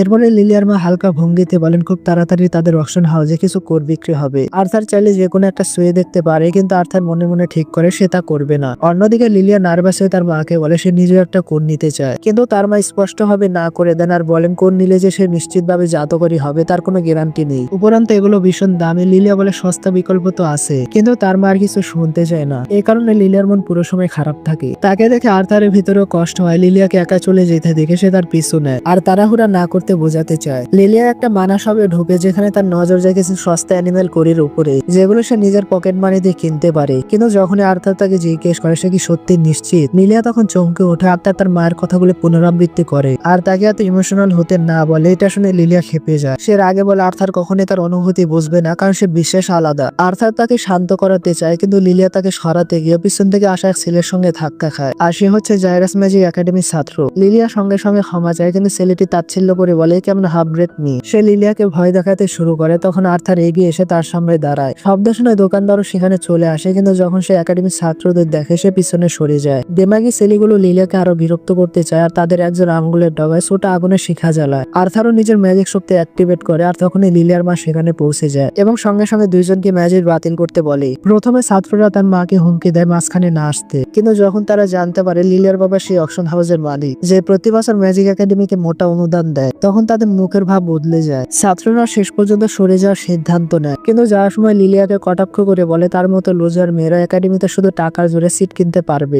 এই কথা শুনে আর্থারের রক্ত গরম হয়ে ওঠে আর সে প্রায় মারামারি শুরু করে দিত, কিন্তু লিলিয়া তাকে থামায়, কারণ সে মনে মনে ছেলেগুলোর কথার সঙ্গে কিছুটা হলেও একমত। পরে সবাই যখন বাড়ি ফিরে আসে, ভিনসেন্ট এ কথা শুনে খুবই চিন্তিত হয়ে পড়ে যে লিলিয়া আর আর্থারের সঙ্গে একাডেমির ছাত্রদের প্রায় ঝগড়া হয়ে গিয়েছিল। লিলিয়া সঙ্গে সঙ্গে ক্ষমা চায়, কিন্তু ভিনসেন্ট তাকে আশ্বস্ত করে যে চিন্তার কিছু নেই। সে আর্থারকেও বলে ভয় পাওয়ার দরকার নেই, কারণ সে ম্যাজিক একাডেমিতে এত ডোনেশন দিয়েছে যে এমন ছোটখাটো ঘটনার কারণে ভর্তি হওয়ার সম্ভাবনায় কোনো প্রভাব করবে না। কিন্তু লিলিয়ার মনে তখন অন্য জ্বর বইছে। তার মনে হতে থাকে বাবা হয়তো তাকে ছেড়ে আর্থারকে একাডেমিতে পাঠাতে চায়, কারণ সে নিজে এখনো ম্যাজিক করতে পারে না। সব ভাবতে ভাবতে সে ভেঙে পড়ে আর কাঁদতে কাঁদতে সবার উপর চিৎকার করে আর সেখান থেকে দৌড়ে চলে যায়। রাতে আর্থার তাকে খেতে ডাকতে গেলে সে দেখে নিজের ঘরে নাই। একটি জানালা খোলা দেখে সে বুঝতে পারে লিলিয়া বাইরে কোথাও গেছে। এদিকে লিলিয়া একা বসে নিজের চিন্তায় ডুবে থাকে আর তার মনে পড়ে তার বাবা মা সবসময় চেয়েছে সে একজন শক্তিশালী ম্যাজিশিয়ান হবে আর একাডেমিতে যাওয়া ছিল তার সবচেয়ে বড় স্বপ্ন। কিন্তু বারবার চেষ্টা করে যখন তার ম্যাজিক্যাল পাওয়ার জাগেনি, তখন সে ভেঙে পড়তে শুরু করে। তার উপরে বাবার সেই কথা ডোনেশনের কারণে তার সিট নিশ্চিত থাকবে। তার হতাশা আরো বাড়িয়ে দেয়। সে নিজেকে সামলানোর চেষ্টা করে, কিন্তু তারপর অর্থাৎ তার জীবনে আসার বাবা মা এখন তাকে একাডেমিতে পাঠানোর কথা বলতেছে। একজন অনিরাপদ মেয়ের জন্য এসব সহ্য করা সত্যি কঠিন ছিল। কিছুক্ষণ পর আর্থার রান্নাঘরে গিয়ে দেখে লিলিয়া টেবিলে মাথা রেখে ঘুমিয়ে পড়েছে। সে আলতো করে তাকে জায়গায় আর ক্ষমা চাইতে যাচ্ছিল, কিন্তু থেমে যায় আর ভাবতে থাকে এতে হয়তো লিলিয়ার আরো খারাপ লাগবে। আর তখনই লিলিয়া নিজেই ক্ষমা চায় আর সে স্বীকার করে সে আর্থারের উপরে ঈর্ষান্বিত ছিল, কারণ আর্থার আসার পর তার বাবার সব মনোযোগ তার দিকে চলে গেছে। সে নিজেকে দোষ দিতে থাকে কারণ সে ম্যাজিক লাগাতে পারে নাই আর হয়তো বাবা মা তার উপর থেকে আশা ছেড়ে দিয়েছেন। এটা শুনে আর্থারের মন নরম হয়ে যায়। সে আলতো করে তার মুখ দুহাত ধরে বলে এত বেশি ভাবতে নেই। হালকা হাসি দিয়ে বলে সে জানে লিলিয়া কতটা পরিশ্রম করছে আর তার বাবা মাও নিশ্চয়ই সেটা বুঝেন। তারপর সে কোনো কারণ ছাড়াই টেসের সাথে জড়িত একটা ছোট্ট গল্প বলতে থাকে। তার বাবা আর এলেনা তার প্রতি এত আগ্রহী শুধু এই জন্য যে সে তাদের জীবনের নতুন সদস্য আর স্বাভাবিকভাবে তারা তাকে নিয়ে কৌতূহলী। কথাটা শুনে লিলিয়া হেসে ফেলে এবং মেনে নেয় হয়তো সে অকারণে সবকিছু নিজের বিরুদ্ধে ভেবেছিল, কিন্তু আর্থারের মনে হয় আসল কারণটা এর চেয়ে গভীর। সে জানে লিলিয়ার উপর চারপাশে সব প্রত্যাশার ভার জমে আছে আর তখনই সে সিদ্ধান্ত নেয় লিলিয়ার ম্যাজিক জায়গাতে সে সাহায্য করবে। অল্প সময় পর সে ড্রয়িং রুমে ফিরে আসে আর লিলিয়ার মা বাবাকে জানায় লিলিয়া সত্যি নিজের ম্যাজিক জাগাতে চায়। এই জন্য সে তাকে সেই জায়গায় পাঠিয়েছে যেখানে সে নিজে 3 বছর প্রশিক্ষণ নিয়েছিল। কিন্তু তার কথা শুনে লিলিয়ার বাবা মা ভরসা করতে পারে না। তারা প্রশ্ন করেন তাদের অনুমতি ছাড়া সে কিভাবে লিলিয়াকে পাঠালো। আর্থার শান্তভাবে জানায় এটা লিলিয়ার নিজের সিদ্ধান্ত ছিল। যখন সে তাকে বিকল্প দিয়েছিল তখন লিলিয়া নিজে তার বাবা মার সঙ্গে কথা না বলে সিদ্ধান্ত নেয়, কারণ সে ভয় পাচ্ছিল তাদের সঙ্গে কথা বললে হয়তো নিজের সিদ্ধান্ত নিয়ে আবার সন্দেহ করতে শুরু করবে। এরপর আর্থার ভিনসেন্টকে একটি চিঠি দেয়। সেখানে লিলিয়া লিখেছে যতদিন না সে ম্যাজিক ব্যবহার করতে সক্ষম হচ্ছে ততদিন সে নিজেকে বাবা মায়ের উপর বোঝা মনে করে। সে লিখেছে যত সময়ই লাগুক সে একজন ম্যাজিশিয়ান হবে। চিঠিটা পড়ে ভিনসেন্ট ভিতর থেকে ভেঙে পড়ে। তিনি নিজেকে দোষ দিতে থাকেন আর বলেন তিনি সবসময় ভেবেছিলেন লিলিয়া যদি ম্যাজিশিয়ান হয় তাহলে তার ভবিষ্যৎ নিরাপদ আর উজ্জ্বল হবে, কিন্তু সে বুঝতে পারেন এই ভাবনায় মেয়েকে এমন ঝুঁকিপূর্ণ সিদ্ধান্ত নিতে বাধ্য করেছে। আরেক ভরে তিনি বলেন লিলিয়া যদি ম্যাজিশিয়ান না হতো তখনই তিনি সমান খুশি থাকতেন, শুধু মেয়েটা সুখে থাকলে যথেষ্ট ছিল। আর এই মুহূর্তে আর্থার লিলিয়াকে বাইরে ডাকে। তার বাবা মা পুরো ঘটনার চাপে স্তব্ধ হয়ে যায়। আর্থার তখন স্বীকার করে সে আসলে মিথ্যা বলেছে। সে বলতে থাকে তার উদ্দেশ্য ছিল শুধু লিলিয়াকে এটা বোঝানো যে তার বাবা মা তাকে নিঃশর্ত ভালোবাসেন। ভিনসেন্ট তখন বলে কোনো সমস্যা নেই, কারণ এখন তিনি নিজের ভুল বুঝতে পেরেছেন। সে অ্যালিসা আর রেনল্ডের কাছেও ক্ষমা চায় আর বলতে থাকে তাদের ছেলে যখন সবেমাত্র বাড়ি ফিরেছিল তখনই একাডেমিতে পাঠানোর জন্য এত তাড়াহুড়া করা উচিত হয়নি। এরপর সে সিলিয়াকে বলে সে যদি একাডেমিতে না যেতে চায় তাহলে নিজেকে জোর করার দরকার নেই, কারণ সে অন্য পথেও সুখী হতে পারে। কিন্তু লিলিয়া দৃঢ়কণ্ঠে জানে সে সত্যি একাডেমিতে যেতে চায় আর সে এর জন্য কঠোর পরিশ্রম করে নিজের ম্যাজিক জাগাবে। তার বাবা মা তাকে জড়িয়ে ধরে বলেন তাদের পুরো বিশ্বাস আছে। এই ইমোশনাল মুহূর্ত দেখার পর আর্থার সামনে এগিয়ে আসে যেন সে লিলিয়াকে তার ম্যাজিক জাগাতে সাহায্য করতে পারে। কিছুক্ষণের মধ্যে আর্থার লিলিয়া ও এলিনাকে একে অপরের পিঠ লাগিয়ে বসিয়ে দেয়। তাদের বাবা মা বিশ্বাসই করতে পারছিল না যে সে সত্যি এমন কিছু করতে পারবে। আর্থার পুরো আত্মবিশ্বাসের সঙ্গে বোঝেন ম্যাজিক জাগানোর প্রথম দাগ হলো নিজের শ্বাস প্রশ্বাসের উপর মনোযোগ দেওয়া। সে তাদেরকে বলে চোখ বন্ধ করে ধীরে ধীরে শ্বাস নিতে আর সে অন্ধকারের মধ্যে আলো অনুভব না করা পর্যন্ত মনোযোগ ধরে রাখতে। সবার আগে এলিনা সেই আলো দেখতে পায় আর যখন সে এক্সাইটমেন্টে চিৎকার করে ওঠে তার মনোযোগ ভেঙে যায় আর সবকিছু আবার অন্ধকার হয়ে যায়। লিলিয়ার মনে হয় সে পিছিয়ে পড়েছে কারণ সে কিছুই দেখতে পাচ্ছে না, কিন্তু আর্থার তাকে শান্তভাবে শ্বাস নিতে বলে। তারপর সে দুজনের পিঠে হাত রেখে বলে যদি সামান্য উষ্ণতা অনুভব করো তাহলেও শ্বাস চালিয়ে যেতে। ধীরে ধীরে সে নিজের শক্তি তাদের দেহে প্রবাহিত করে। অবশেষে লিলিয়াও সেই আলো দেখতে পায় যার কথা আর্থার বলেছিল। নিজের মেয়েকে শক্তি অনুভব করতে দেখে তার বাবা মায়ের চোখে পানি এসে যায়। এরপরে লিলিয়া নিচে নেমে মেজদের সঙ্গে ছোট্ট একটা পার্টি উদযাপন করে। কিছুদিন পর আর্থার লিলিয়ার পরিবারের রকসেন হাউসে যায় আর এটার বিশালতা দেখে সে অবাক হয়ে যায়। সেখানে ধনী অভিজাত ব্যবসায়ী আর অ্যাডভেঞ্চারদের দিয়ে ভরা। সবাই বিরল সংযোগ আর দামি জিনিস কেনার অপেক্ষায় আছে। লিলিয়া আর এলিনা সুন্দর কিছু বৃষ্টি দেখতে চলে যায় আর আর্থারের নজর পড়ে অদ্ভুত এক ভয়ঙ্কর মূর্তির উপরে। এদিকে রেনো নিরাপত্তায় দায়িত্ব নেয়। অল্প সময় নিলাম শুরু হয়ে যায়। ভিনসেন্ট প্রথমে তার বিশেষ অতিথি কিং ব্লেন আর তার পরিবারের পরিচয় করিয়ে দেয়। অডিয়েন্সের মাঝে রাজাকে স্বাগত জানানো হয় আর আর্থার অনুভব করে তার প্রজারা তাকে সত্যি ভালোবাসে। প্রথম আইটেম হিসেবে বজ্র ম্যাজিক যুক্ত একটা ড্রাগন প্রদর্শিত হয়। আর্থার ভাবতে থাকে সে কি নিজের ম্যাজিক দিয়ে এমন কিছু বানাতে পারবে। হঠাৎ তার মনে পড়ে সিলভি অদৃশ্য। সে তাকে খুঁজতে বের হয়, না জেনে যে ছোট্ট ড্রাগনটি করিডোরে কারোর সঙ্গে ধাক্কা খেয়েছে। এদিকে নিলাম চলতে থাকে আর ভিনসেন্ট এক সিংহ প্রদর্শন করে। এটা বলে যে কম বয়স হলে এটা অনেক শক্তিশালী মানা বিস্ট। প্রিন্স উত্তেজিত হয়ে রাজাকে বলে সে এটা চায় আর রাজা 1000 গোল্ড কয়েনে সেটি কিনে নেয়। অন্যদিকে আর্থার করিডোরে সিলভার কণ্ঠ শুনে দৌড়ে যায়। সেখানে দেখে এক অদ্ভুত ব্যক্তি তাকে পরীক্ষা করার অনুমতি চাইছে।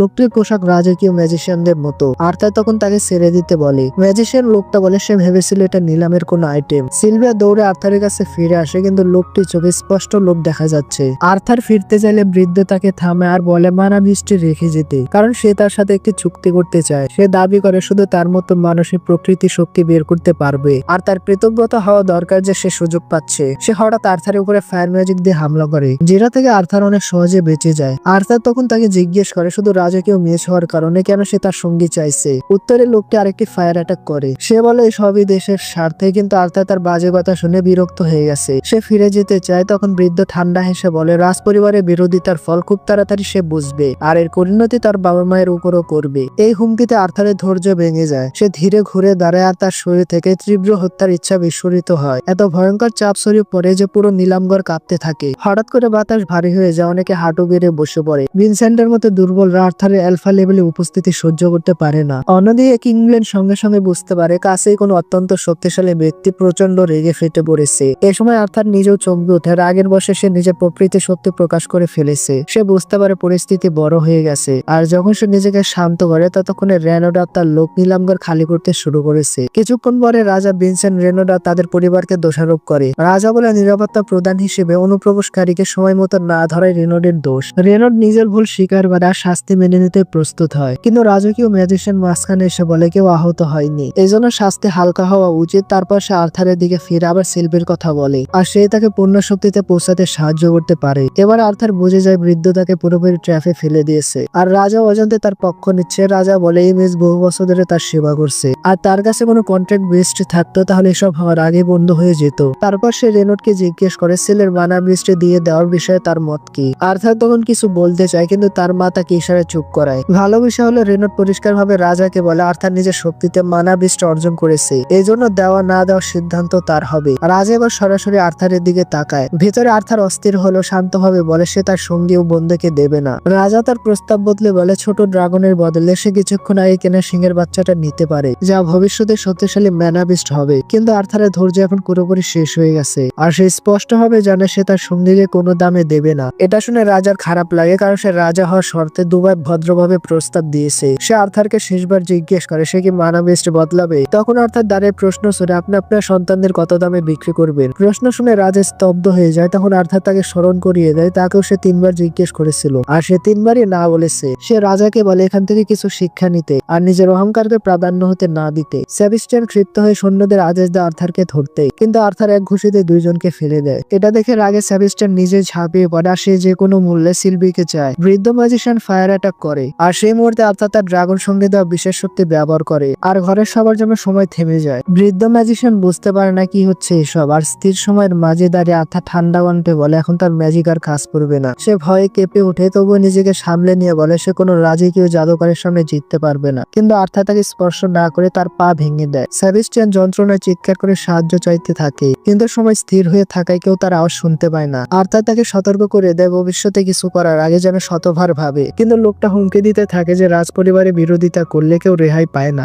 আর তখনই সে আর্থারের পিছনে এক বিশাল ড্রাগনের ছায়া দেখতে পায়। সেই মুহূর্তে সময় আবার চলতে শুরু করে কারণ আর্থার প্রয়োজনের চেয়ে বেশি শক্তি ব্যবহার করে ফেলেছিল। সবার হুঁশ ফিরে আসতে আর্থার অজ্ঞান হয়ে মাটিতে পড়ে যায় আর তার পরিবার ঘাবড়ে যায়। কয়েকদিন পর যখন তার জ্ঞান ফিরে তখন তার মাথায় তীব্র ব্যথা অনুভব করে আর সে বুঝতে পারে কয়েক সেকেন্ডের বেশি সময় থামানোর চেষ্টা করলে সেটা তার জন্য বিপজ্জনক হবে। এরপরে অ্যালিসা আর সিলভি ঘরে ঢুকে আর সিলভি তাকে দেখে ভীষণ খুশি হয়। আর্থার জিজ্ঞেস করে সে অজ্ঞান হওয়ার পর কি হয়েছিল। তার মা জানে সবাই খুব চিন্তায় ছিল তবে ডাক্তার বলেছিল সে ঠিক হয়ে যাবে। অ্যালিসা স্বীকার করে যে তবুও তার দুশ্চিন্তা কমেনি। পরিস্থিতি স্বাভাবিক করতে তারা কিছুক্ষণের জন্য বাজারে যায়। সে অ্যালিনা আর লিলির জন্য উপহার কিনতে যায়। তখন আর্থারের মনে টাকার চিন্তা আসে আর সে ভাবতে থাকে তার বাবার চাকরি হয়তো চলে গেছে। কিন্তু অ্যালিসা তাকে আশ্বস্ত করে বলে তাদের কিছু সঞ্চয় আছে, এই জন্য এখন চিন্তার কিছু নেই। বাড়ি ফিরে তারা দেখে রেমো ড্রাগননিত মুখে এক অতিথির সঙ্গে কথা বলছে। সে জিজ্ঞেস করে কি হচ্ছে কিন্তু অ্যাডাম আর ডার্ডেন তাকে চুপ করতে বলে। কিছুক্ষণ পর সবাইকে ভেতরে ডাকা হয়। রেনল্ড তখন আর্থারকে জিজ্ঞেস করে এখন সে কেমন ফিল করছে।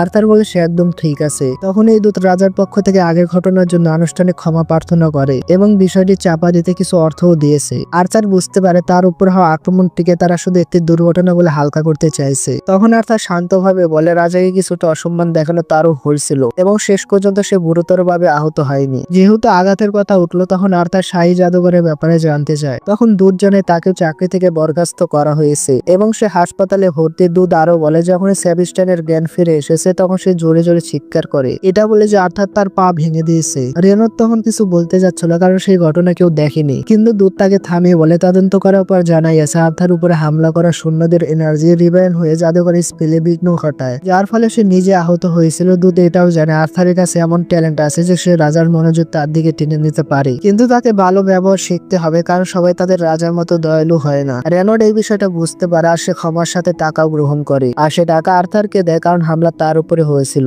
আর তাকে বলে সে যেন এগুলো সঠিক জায়গায় ইউজ করে। এই ঘটনার পর আর্থারের মনে গভীর উপলব্ধি জন্মায় শুধু শক্তিশালী হলেই হয় না বরং নিজেকে এবং পরিবারকে রক্ষা করতে আরো বড় ক্ষমতা, প্রভাব ও কর্তৃত্ব দরকার। তার মনে হয় সেই শক্তি অর্জনের সেরা জায়গা হলো ম্যাজিক একাডেমি। আর্থার ম্যাজিক একাডেমিতে যায় কিন্তু ভর্তি হতে না বরং ডিরেক্টরের সঙ্গে দেখা করতে যায় কারণ ভিনসেন্ট তাদের সাক্ষাৎকারের ব্যবস্থা করেছিল। আর্থার এই জিনিসটার পুরোপুরি ফায়দা নিতে চায় কারণ একাডেমির ডিরেক্টরে অ্যাবসলিউট কন্ট্রোল আছে আর একাডেমির পরিচালক দেশের রাজনীতিতে অত্যন্ত প্রভাবশীল, প্রায় রাজ পরিবারের সমান ক্ষমতা সম্পন্ন। ডিরেক্টরও আর্থারকে দেখে সন্তুষ্ট হয় কারণ ভিনসেন্টের কাছ থেকে সে আর্থার সম্পর্কে ভালো কথা শুনেছে আর এখন সে নিজে দেখতে চায় আর্থার কি সত্যি ততটা পাওয়ারফুল যতটা তার বিষয়ে বলা হয়েছে। তখন ডিরেক্টর একটি সুরক্ষা ব্যারিয়ার তৈরি করেন যেন কেউ তাদের দেখতে না পারে। এত বেশি মানা ব্যবহার করার পরেও আর্থার কোনো রিয়াক্ট করে নাই। এই জন্য ডিরেক্টর প্রথমে মুগ্ধ হয়েছে কিন্তু আর্থার তার নিজের ফিলিংস গোপন রাখে। সে সিদ্ধান্ত নেয় সে তার পাওয়ারের সামান্য অংশেই দেখাবে যেন সামনে থাকা লোকটা তার সম্ভাবনা বোঝে। প্রথমে সে মাটি থেকে পাথর তুলে ডিরেক্টরের দিকে ছুড়ে দেয় কিন্তু ডিরেক্টর সহজে সেগুলো থামিয়ে চূর্ণ বিচূর্ণ করে দেয়। এরপর আর্থার অন্য এলিমেন্টদের চেষ্টা করে। সে আর্থ ম্যাজিক ব্যবহার করে চারদিক থেকে আক্রমণ করে কিন্তু ডিরেক্টর উইন্ড ম্যাজিক দিয়ে সব ব্লক করে দেয়। শেষে আর্থার কাছাকাছি যুদ্ধে নিজের শারীরিক দক্ষতা দেখাতে এগিয়ে যায় কিন্তু ডিরেক্টর অনায়াসে তাকে উড়িয়ে দেয়। যখনই আর্থার মাটিতে পড়ে যায় সে বুঝতে পারে সে পরীক্ষায় উত্তীর্ণ হয়েছে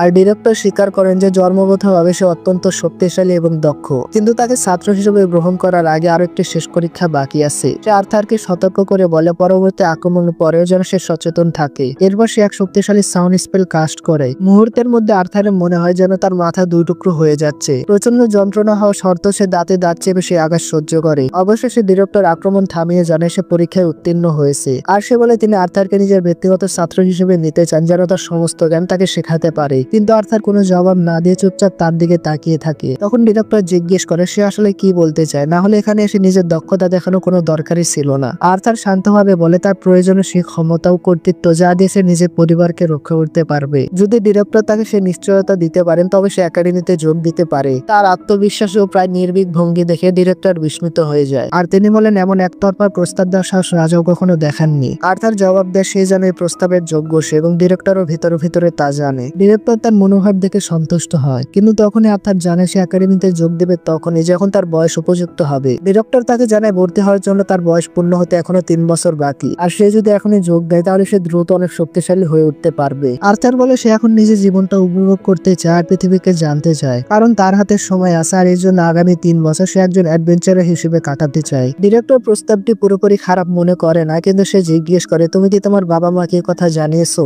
আর্থার বলে আমি তাদেরকে খুব তাড়াতাড়ি জানাবো। ডিরেক্টর তখন বলে যদি সে তাদের রাজি করাতে পারে তাহলে সে তার প্রস্তাব গ্রহণ করবে, কিন্তু বাড়ির পরিস্থিতি তার ধারণার চেয়ে অনেক বেশি জটিল হয়ে দাঁড়ায়। আর্থার নিজে বলার আগেই ভিনসেন্টের মাধ্যমে তার অ্যাডভেঞ্চার হওয়ার পরিকল্পনার কথা তার বাবা মা জেনে যায়। অ্যালিসা এটা শুনে রেগে যায়, কারণ ছেলেকে এতদিন পর ফিরে পেয়ে আবার দূরে পাঠাতে চায় না। কিন্তু রেনল্ড অবশ্যই বোঝে জীবনে সবারই কিছু অ্যাডভেঞ্চারের স্বাদ নেওয়া উচিত। সে প্রস্তাব দেয় সবসময় একজন গার্ড আর্থারের সঙ্গে থাকে, তাহলে হয়তো আর্থার যেতে পারে। কিন্তু অ্যালিসা এতেও রাজি হয় না। শেষ পর্যন্ত আর্থার তাদের আশ্বস্ত করে সে প্রতি কয়েক মাস পর পর বাড়ি ফিরে আসবে, আর প্রয়োজন হলে তার থেকে দ্রুত ফিরে আসবে। এলিনাও তার যাওয়ার কথা শুনে মন খারাপ করে, কিন্তু আর্থার তাকে বোঝায় যে এখনো কিছুদিন সে বাড়িতেই থাকবে। যখন এলিনা জিজ্ঞেস করে কেন সে অ্যাডভেঞ্চারে যেতে চায়, তখন আর্থার কূটনৈতিক ভাবে বলে সে ওই উত্তেজনাটা অনুভব করতে চায় যা তারা নিজেদের সোনালী দিনে অনুভব করেছিল। কিন্তু সত্যি কথা হলো সে বাস্তব যুদ্ধে নিজের শক্তি ও দক্ষতা যাচাই করতে চায়। রেনল্ড তার কথাতে আংশিকভাবে সম্মত হয়, কিন্তু স্পষ্ট বলে দেয় আর্থারের নিরাপত্তার জন্য তার সঙ্গে একজন গার্ডিয়ান থাকা দরকার। সে তার পুরনো সঙ্গীদের ডেকে জিজ্ঞেস করে কে আর্থারের দেখাশোনা করার দায়িত্ব নিতে প্রস্তুত। অ্যাডাম সঙ্গে সঙ্গে না করে দেয়, বলে সে বাচ্চাদের পছন্দ করে না আর ভয় পায় কোনোদিন আর্থারই তাকে মেরে ফেলবে। সবাই এটা শুনে হাসতে থাকে, কিন্তু স্বীকার করে এমন কিছু হলে দোষ অ্যাডামেরই হবে। রেনল্ড তখন জানে এই কাজের জন্য আপাতত সে বেশি পারিশ্রমিক দিতে পারবে না, কিন্তু সবাই বলে তাদের টাকার দরকার নেই, কারণ তারা চায় শুধু আর্থার বড় হয়ে উঠুক। তখন হঠাৎ জ্যাসমিন এগিয়ে এসে দায়িত্ব নেওয়ার কথা জানায়। সবাই এটা শুনে অবাক হয়ে যায়, কারণ বডিগার্ডের কাজ সে সবচেয়ে অপছন্দ করত, কিন্তু সে স্পষ্ট করে বলে আর্থারের জন্য সে এই কাজ করবে। সবাই এটার জন্য মেনে নেয় সে ভূমিকায় উপযুক্ত, কারণ সে একজন দক্ষ মেন্টর এবং জাদু ব্যবহারে পারদর্শী। আর অবশেষে এই সিদ্ধান্ত চূড়ান্ত হয়। পরের দিন আর্থার ও তার পরিবার দেখে লিলি একা বসে অনুশীলন করছে, আর এলিনা এটা দেখে একটু বিরক্ত হয়, কারণ সে তাকে স্যারের ট্রেনিং শুরু করেছে। আর্থার তাদের ট্রেনিং রেজাল্ট দেখে খুশি হয়, কিন্তু মনে মনে এটাও চায় এলিনা যেন খুব দ্রুত নিজের জাদু শক্তি প্রকাশ না করে, কারণ এতে অপ্রয়োজনীয় দৃষ্টি আকর্ষণ হতে পারে। এরপর আর্থার অ্যাডভেঞ্চারের পরীক্ষার জন্য অস্ত্র বাছাই করতে অকশন হাউসে যায়, আর ভিনসেন্ট তাকে ভালোভাবে দেখে বেছে নিতে বলে। সেখানে অসংখ্য অস্ত্রের সমাহার দেখে সে বিস্মিত হয়ে যায়, কিন্তু এত বিকল্প তার জন্য সমস্যা হয়ে দাঁড়ায়, কারণ কোনটা নেবে বুঝতে পারে না। অধিকাংশ তলোয়ারই 2 হাতে ধরার মতো বড়, আর 1 হাতে চালানোর গুলো তার জন্য ভারী ছিল। আর তখন শিল্পী হঠাৎ একটি বিশেষ শট তার জন্য খুঁজে বের করে। প্রথমে আর্থার ভাবে এটা হয়তো মাটির নিচে আটকে থাকা একটি সাধারণ লোহার রড, কিন্তু যখন সে ওটা টেনে বের করে তখন সে বুঝতে পারে এটা সাধারণ কিছু না, বরং অদ্ভুত ভারী। আর সে বুঝতে পারে এটা একটা তলোয়ার, কিন্তু সে ঠিকভাবে এটা বের করতে পারছিল না। এই জন্য সে ম্যাজিকের ইউজ করে। যখন সে ব্লেডে মানা প্রবাহিত করে তার চোখের সামনে অদ্ভুত শব্দ ভেসে ওঠে, আর মুহূর্তের মধ্যে একটু অসাধারণ তলোয়ার বের হয়ে আসে, যেটা দেখতে স্বচ্ছ হীরার মতো ঝলমলে। আর্থারের কাছে এটাকে সামলানো প্রথমে কঠিন মনে হয়, কিন্তু এর ধার এত তীক্ষ্ণ যে এক ঝলকে মোটা কাঠ কেটে ফেলে। সে তলোয়ারের গায়ে খোদাই করে কিছু চিহ্ন দেখতে পায়, কিন্তু তাদের অর্থ সে বুঝতে পারে না। হঠাৎ ওই তলোয়ারটি প্রবলভাবে কেঁপে ওঠে এবং তার হাত থেকে পড়ে যায়। কিন্তু যখন সে তলোয়ারটা দ্বিতীয়বার উঠায় সে শকড হয়ে যায়, কারণ এখন এটা আগের তুলনায় অনেক হালকা হয়ে গেছে। আর তার লক্ষ্য করে শর্টের দৈর্ঘ্য এখন তার ছোট শরীরের সঙ্গে মানিয়ে নিজে থেকে ছোট হয়ে গেছে, আর এখন সে এটাকে সহজে ব্যবহার করতে পারবে। সে আশ্চর্য হয়ে যায়, কারণ এমন অস্ত্রের কথা সে আগে কখনো শুনেনি যা ব্যবহারকারীর সঙ্গে নিজেকে মানিয়ে নেয়। আর তখনই রেনল্ড আর ভিনসেন্ট তাকে খুঁজতে খুঁজতে সেখানে পৌঁছায়, কারণ সে অনেকক্ষণ ধরে অস্ত্রবারে আটকে ছিল। আর তার একটু ঘাবড়ে যায়। সে তাদের একটু থামতে বলে এবং পাশে একটি সাধারণ তলোয়ার তুলে নেয়, আর যেন এই তলোয়ারটি তার পছন্দ হয়েছে। রেনল্ড কয়েকবার দোল দিয়ে পরীক্ষা করে সম্মতি জানায়, আর ভিনসেন্টেরও তাতে কোনো আপত্তি থাকে না। কিন্তু হঠাৎ তার নজর পড়ে আর্থারের কোমরে বাঁধা অন্য শর্টের দিকে। আর্থার নার্ভাস হয়ে পড়ে, তবে নিজেকে সামলে নিয়ে বলে ওটা কেবল একটি শক্ত লোহার রড যা ট্রেনিং এর জন্য ভালো। ভিনসেন্টের মনে পড়ে না যে গুদামে এমন কিছু ছিল, কিন্তু তার সহকারী যেন এক অদ্ভুত বৃদ্ধ লোক একসময় একটি ভারী রড জমা দিয়েছিল, এটা বলে যে এর কোনো উপযুক্ত ব্যবহারকারী নেই। সে বলে উনি অনেক দক্ষ লোককে দেখিয়েছেন কিন্তু কেউ এর আসল রহস্য বুঝতে পারেনি। আর সহকারী জিজ্ঞেস করে আমাদের কি কোনো বিশেষজ্ঞের কাছে দেখানো উচিত। আর্থার তলোয়ারটি ছাড়তে চায় না, এই জন্য সে ভিনসেন্টকে রাজি করাতে মিষ্টি ভঙ্গিতে অনুরোধ করে। ভিনসেন্ট পুরোপুরি বলে যায় এবং বলে যেহেতু তার এটা বিক্রি করছিল না, আর্থার চাইলে নিয়ে যেতে পারে। আর্থার এটা শুনে ভীষণ খুশি হয় কিন্তু রেনল্ডের মনে হালকা হালকা সন্দেহ জাগে। ভিনসেন্ট হয়তো একটু বেশি নরম হয়ে যাচ্ছে। এরপর আর্থার তার পরিবারের সাথে স্বাভাবিক জীবনযাপন করতে থাকে, নিজের কাজের তালিকা পূরণ করে এবং পাশাপাশি অ্যাডভেঞ্চার হওয়ার প্রস্তুতিও চালিয়ে যায়। খুব তাড়াতাড়ি সে 9 বছরে পা দেয় এবং তার জন্য ছোট্ট একটি জন্মদিনের আয়োজন করা হয়। সবাই তাকে বিশেষ উপহার দেয় যা ভবিষ্যতে অ্যাডভেঞ্চার হিসেবে তার কাজে লাগবে। আর রেনল্ড আর অ্যালিসা তাকে একটি ম্যাজিক পাথরযুক্ত লকেট দেয় যেটাতে অ্যালিসার হিলিং স্পিল সংরক্ষিত আছে, যেন সে আহত হলে নিজেকে হিল করতে পারবে। ভিনসেন্ট তাকে একটা আংটি দেয় যা সেন্সরের মতো কাজ করবে, যদি আর্থার বিপদে পড়ে তাহলে এটা বাঁচবে এবং অ্যালিসার সঙ্গে সঙ্গে সিগন্যাল পাবে। অ্যাডাম তার সঙ্গীর একটি ভয়েস মেসেজ ডিভাইস দেয় যার মাধ্যমে সে বাড়িতে বার্তা পাঠাতে পারবে এবং তার পরিবারও জবাব দিতে পারবে। সব উপহারের জন্য আর্থার কৃতজ্ঞতা জানায় এবং আত্মবিশ্বাসের সঙ্গে বলে সে একদিন সেরা অ্যাডভেঞ্চারার হবে। অ্যালিসা তখন তাকে জড়িয়ে ধরার নরম কণ্ঠে বলে তাকে ধনী বা বিখ্যাত হওয়ার দরকার নেই, কারণ সে শুধু চায় তার ছেলে নিরাপদে বাড়ি ফিরে আসুক। সেই রাতে আর্থার তার জার্নির জিনিসপত্র প্যাকেট করে আর মনে মনে ভাবে নিজের পরিবার ও বন্ধুদের রক্ষার জন্য তাকে আগের জীবনের থেকে অনেক শক্তিশালী হতে হবে। পরদিন নিচে নেমে দেখে তার পুরো পরিবার তাকে বিদায় জানাতে অপেক্ষা করছে। সবার চোখে আবেগ, দোয়া, শুভকামনায় ভরে ওঠে পরিবেশ। আর এখান থেকে জ্যাসমিনের সঙ্গে তার নতুন যাত্রা শুরু হয়। জ্যাসমিন প্রথমে তাকে অ্যাডভেঞ্চারাস বিল্ডে নিয়ে যায় রেজিস্ট্রেশনের জন্য, আর তাই একটি মুখোশ পরে যেন সে একটু আলাদা দেখায় এবং তার সাথে নিজের পরিচয় গোপন রাখতে পারে, যেন রাজপরিবারের লোকেরা তার জীবনে হস্তক্ষেপ না করে। রিসেপশনিস্ট তাদের গিলমাস্টার ক্যাসপিয়ানের অফিসে নিয়ে যায়। সে জ্যাসমিনকে আন্তরিকভাবে স্বাগত জানায়, কারণ সে কোনো সাধারণ অ্যাডভেঞ্চারার না। ক্যাসপিয়ান বুঝতে পারে জ্যাসমিন চায় আর্থার সরাসরি র্যাঙ্ক মূল্যায়নে পরীক্ষা দিই, আর সে তখন বলে সাধারণত আগে কিছু প্রাথমিক পরীক্ষা দিতে হয়। কিন্তু সে জ্যাসমিনের কানে ফিসফিসিয়ে বলে যেহেতু সে এক নোবেল পরিবারের মেয়ে আর তার বাবার সঙ্গে তার ভালো সম্পর্ক আছে, এই জন্য সে তাকে বিশেষ অনুমতি দিবে। এরপর ক্যাসপিয়ান আর্থারের দিকে ঘুরে শান্তভাবে জানায় গিল্ডে নিবন্ধনের জন্য আসল নাম বলার প্রয়োজন নেই। হ্যান্ডশেক করার সময় আর্থার অনুভব করে দেখতে সাধারণ হলেও ক্যাসপিয়ান আসলে অত্যন্ত শক্তিশালী একজন ব্যক্তি। এরপর ক্যাসপিয়ান তাদের ব্যাটেল ফিল্ডে নিয়ে যায় যেটা টেস্ট অ্যারেনা হিসেবে ব্যবহার হয়। সেখানে আগে থেকে এক তরুণী মেস পরীক্ষা দিচ্ছিল আর তার বিস্ফোরক শক্তি ছিল অসাধারণ, কিন্তু প্রতিরক্ষার দুর্বলতার কারণে সে সি র্যাঙ্ক পায়। জ্যাসমিন আর্থারকে বলে মেয়েটির সম্ভাবনা যথেষ্ট আছে, কারণ এত কম বয়সে সি র্যাঙ্ক পাওয়া সহজ না। এরপর আরেক ক্যান্ডিডেট সামনে আসে, সে এতটাই দক্ষ যে প্রায় লড়াই ছাড়াই সরাসরি বি র্যাঙ্ক পেয়ে যায়। এতে সবাই অবাক হয়ে যায়। আর্থার অবাক হয়ে জ্যাসমিনকে জিজ্ঞেস করে এটা কিভাবে সম্ভব, কিন্তু তার কাছে স্পষ্ট কোনো উত্তর থাকে না। তখন লুকাস নামের এক ছেলে সামনে আসে এবং পরীক্ষককে বলে তার জন্য টেস্ট বাদ দিয়ে সরাসরি এ র্যাঙ্ক দেওয়া হোক। এক্সামিনার জানে সে আসলে ইমপ্রেসিভ, কারণ মাত্র 11 বছর বয়সে তার মানে লাইট ওয়ান স্তরে পৌঁছেছে। সবাই এটা শুনে বিস্মিত হয়। তখন আর্থার বুঝতে পারে লুকাস আসলে একজন এলফ। পরীক্ষা শুরু হতে লুকাস দ্রুত এক শক্তিশালী ফায়ার নিক্ষেপ করে এক্সামিনারের দিকে, কিন্তু সে সঙ্গে সঙ্গে তাকে পাথরের পিরামিডের মধ্যে আটকে ফেলে। লুকাস চটপট উপরে উঠে তার স্টাফ দিয়ে আঘাত করে, যার ফলে শক্তিশালী স্পেল অ্যাক্টিভেট হয়ে যায় এবং অ্যারেনা আগুনের গোলা পড়তে শুরু করে। কিন্তু এক্সাইটমেন্টে সে আগুন নিয়ন্ত্রণ হারিয়ে ফেলে আর বিস্ফোরণে পুরো অ্যারেনা বিপদে পড়ে যায়। এক্সামিনার দ্রুত ব্যবস্থা নিয়ে ধুলোর মেঘ তৈরি করে লুকাসকে রক্ষা করে এবং তার হামলা আক্রমণ থামিয়ে দেয়। যখন ধোঁয়া কেটে যায় তখন এক্সামিনার লুকাসকে বলে তুমি ভালো পারফর্ম করেছো, কিন্তু তার মধ্যে এখন অতিরিক্ত আত্মবিশ্বাস আছে। আর তখন সে সতর্ক ছাড়ে আক্রমণ করে, কিন্তু আর্থার তার তলোয়ার ছুড়ে হামলা ব্লক করে দেয়। এটা দেখে লুকাস ক্ষিপ্ত হয়ে চিৎকার করে বলে পরীক্ষা আবার হওয়া উচিত, কারণ থার্ড পার্টি ইন্টারফেয়ার করেছে। কিন্তু বিচারক জানে পরীক্ষা ইতিমধ্যে শেষ হয়ে গেছে। প্রধান এক্সামিনার ঘোষণা করে লুকাস আর সত্যিও সম্ভাবনা অনেক, কিন্তু বেসিক সেন্সের অভাবে তাকে শুধু ডি র্যাঙ্ক দেওয়া হবে। এই কথা শুনে লুকাস রাগে ফেটে পড়ে আর বলে সে তার বাবার কাছে অভিযোগ করবে। এটা শুনে এক্সামিনার আর্থ ম্যাজিক ব্যবহার করে তাকে তুলে বাইরে নিয়ে যায়। এরপর আসে আর্থারের পালা, আর যখন সে অ্যারেনায় পা রাখে তার শরীর থেকে প্রবল বানা বের হতে থাকে। রেফারি দ্রুত সতর্ক হয়ে যায়, কারণ সে এমনটা আশা করে নাই। কিন্তু গিলমাস্টার ক্যাসপিয়ান তাকে থামিয়ে বলে আর্থারের ব্যক্তিগত মূল্যায়ন তিনি নিজেই করবেন। রেফারি এতে আপত্তি জানায় ডাবল র্যাঙ্ক অ্যাডভেঞ্চারার নতুনদের পরীক্ষা নিতে পারে না, কিন্তু ক্যাসপিয়ান শান্তভাবে বলে জ্যাসমিনের সঙ্গে তার বিশেষ সম্পর্ক আছে, এই জন্য সে কেবল অনুগ্রহ করছে। ক্যাসপিয়ান তলোয়ার বের করতে আর্থার গম্ভীর হয়ে দাঁড়ায়। সে অনুভব করে হয়তো তার মোকাবেলা শহরের সবচেয়ে শক্তিশালী ব্যক্তির সাথে হচ্ছে,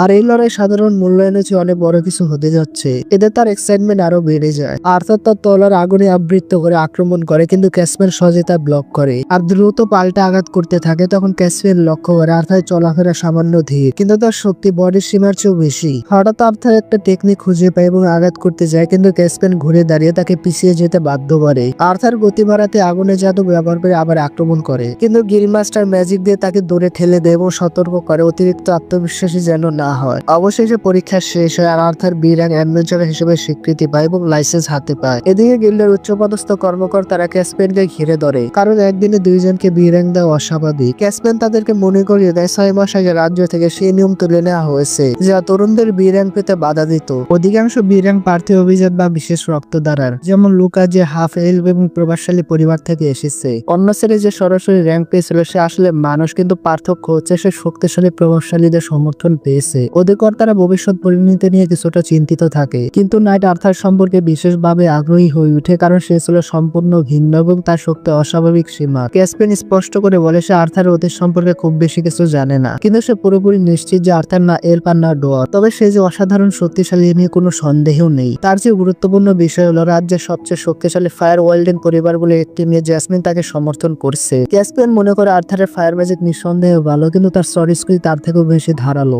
যদি সে এভাবে অনুশীলন চালিয়ে যায় তাহলে সে সত্যি এক ভয়ঙ্কর শক্তিশালী অ্যাডভেঞ্চারার হয়ে উঠতে পারবে। এদিকে আর্থারও বুঝতে পারে যে সে ম্যাজিকের উপর একটু বেশি নির্ভর করছে, আর সত্যিকার অর্থে শক্তিশালী হতে হলে তাকে স্কট ট্রেনিং এ আরো মনোযোগ দিতে হবে। গিল থেকে বের হওয়ার পর তার হঠাৎ ইলাইজার সঙ্গে দেখা হয়। ইলাইজা তাকে উপদেশ দিয়ে বলে লুকাসকে থামানো তার দায়িত্ব ছিল, তবে পরক্ষণে সে বলে যদি আর্থার না করতো তাহলে সে নিজে লুকাসকে থামাতো। আর তখনই লুকাসে সে জিজ্ঞেস করে তারা কি নিয়ে আলোচনা করছে। আর্থার আর ইলাইজা দুইজনই তাকে ইগনোর করে, এতে লুকাস আরো বিরক্ত হয়ে যায় কারণ তার মতে সে তাদের মতে শক্তিশালী। আর্থার তখন শান্তভাবে বলে যে তার মতো ডি র্যাঙ্কের অ্যাডভেঞ্চারদের অন্তত উচ্চ র্যাঙ্কদের থেকে কিছুটা দূরত্ব বজায় রাখা উচিত। রাগে লুকাস তার কলা চেপে ধরে, কিন্তু চারপাশের লোকজনের দৃষ্টি পড়ে সে থেমে যায়। এরপর জ্যাসমিন আর্থারকে সেই জায়গায় নিয়ে যায় যেখান থেকে অধিকাংশ নতুন অ্যাডভেঞ্চাররা তাদের যাত্রা শুরু করে। যদিও জ্যাসমিন জানে আর্থারের জন্য এখানে তেমন কিছু করার নেই, সে জানে তাদের আসল গন্তব্য এখন অনেক দূরে। এটা বলে সে দৌড়ে এগিয়ে যায়। আর্থারের জন্য তার গতি ধরে রাখা সহজ হয় না। আর্থার অবাক হয়ে যায় কারণ জ্যাসমিন এত দ্রুত কিভাবে, আর আজকে দ্বিতীয়বারের মতো কেউ তাকে সত্যি চমকে দিয়েছে। কিছুক্ষণ আগে সে ক্যাসপিয়ানকে হালকাভাবে নিয়েছিল আর এখন সে অনুভব করে হয়তো সে নিজের মনোযোগ হারাচ্ছে।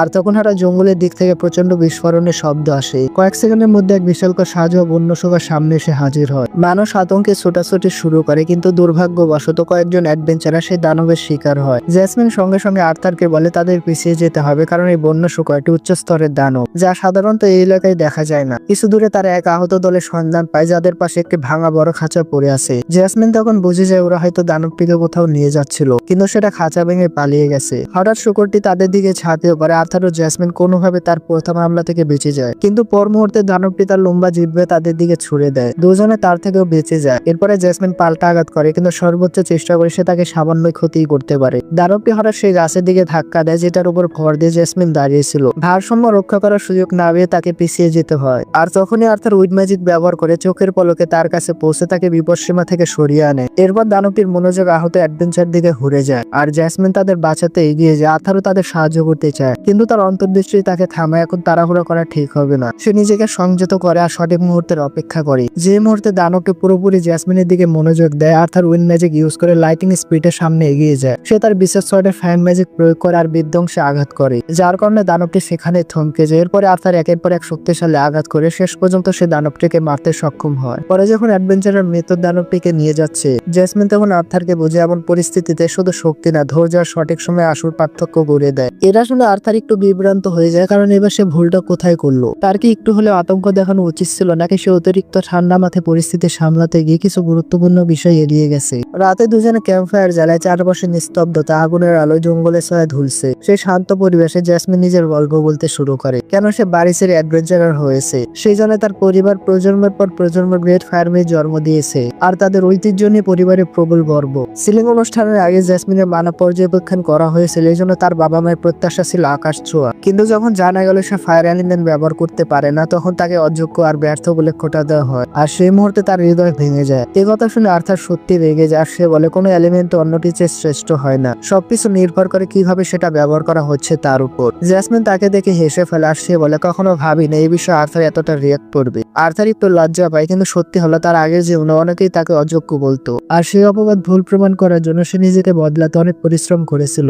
জেসমিন এরপর যেন একসময় সেও আর্থারের মতো বেপরোয়া ভাবে ফাইট করতো, যার কারণে তার টিমে বহুবার ভয়ঙ্কর পরিস্থিতির মুখোমুখি হতে হয়েছে। আর সেখান থেকে সে শিখেছে অন্যদের উপর ভরসা করা, টিম ওয়ার্কের গুরুত্ব। আর সেই মানুষগুলোর কারণে সে আজ আরো ভালো যোদ্ধা হতে পেরেছে। ধীরে ধীরে জেসমিন ঘুমিয়ে পড়ে, কিন্তু আর্থার সারা রাত পাহারা দেয়। সে নিজেকে প্রশ্ন করে, আমি কি বদলাতে পারবো? সে যাদের রক্ষা করতে চায় তাদের কথা ভাবে আর মনে মনে প্রতিজ্ঞা করে তাদের নিরাপদ রাখতে হলে সে নিজেকে যতটা সম্ভব বদলাবে। তো এই সিজন এখানে শেষ হয়ে যায়। আই হোপ তোমাদের ভিডিওটা ভালো লেগেছে।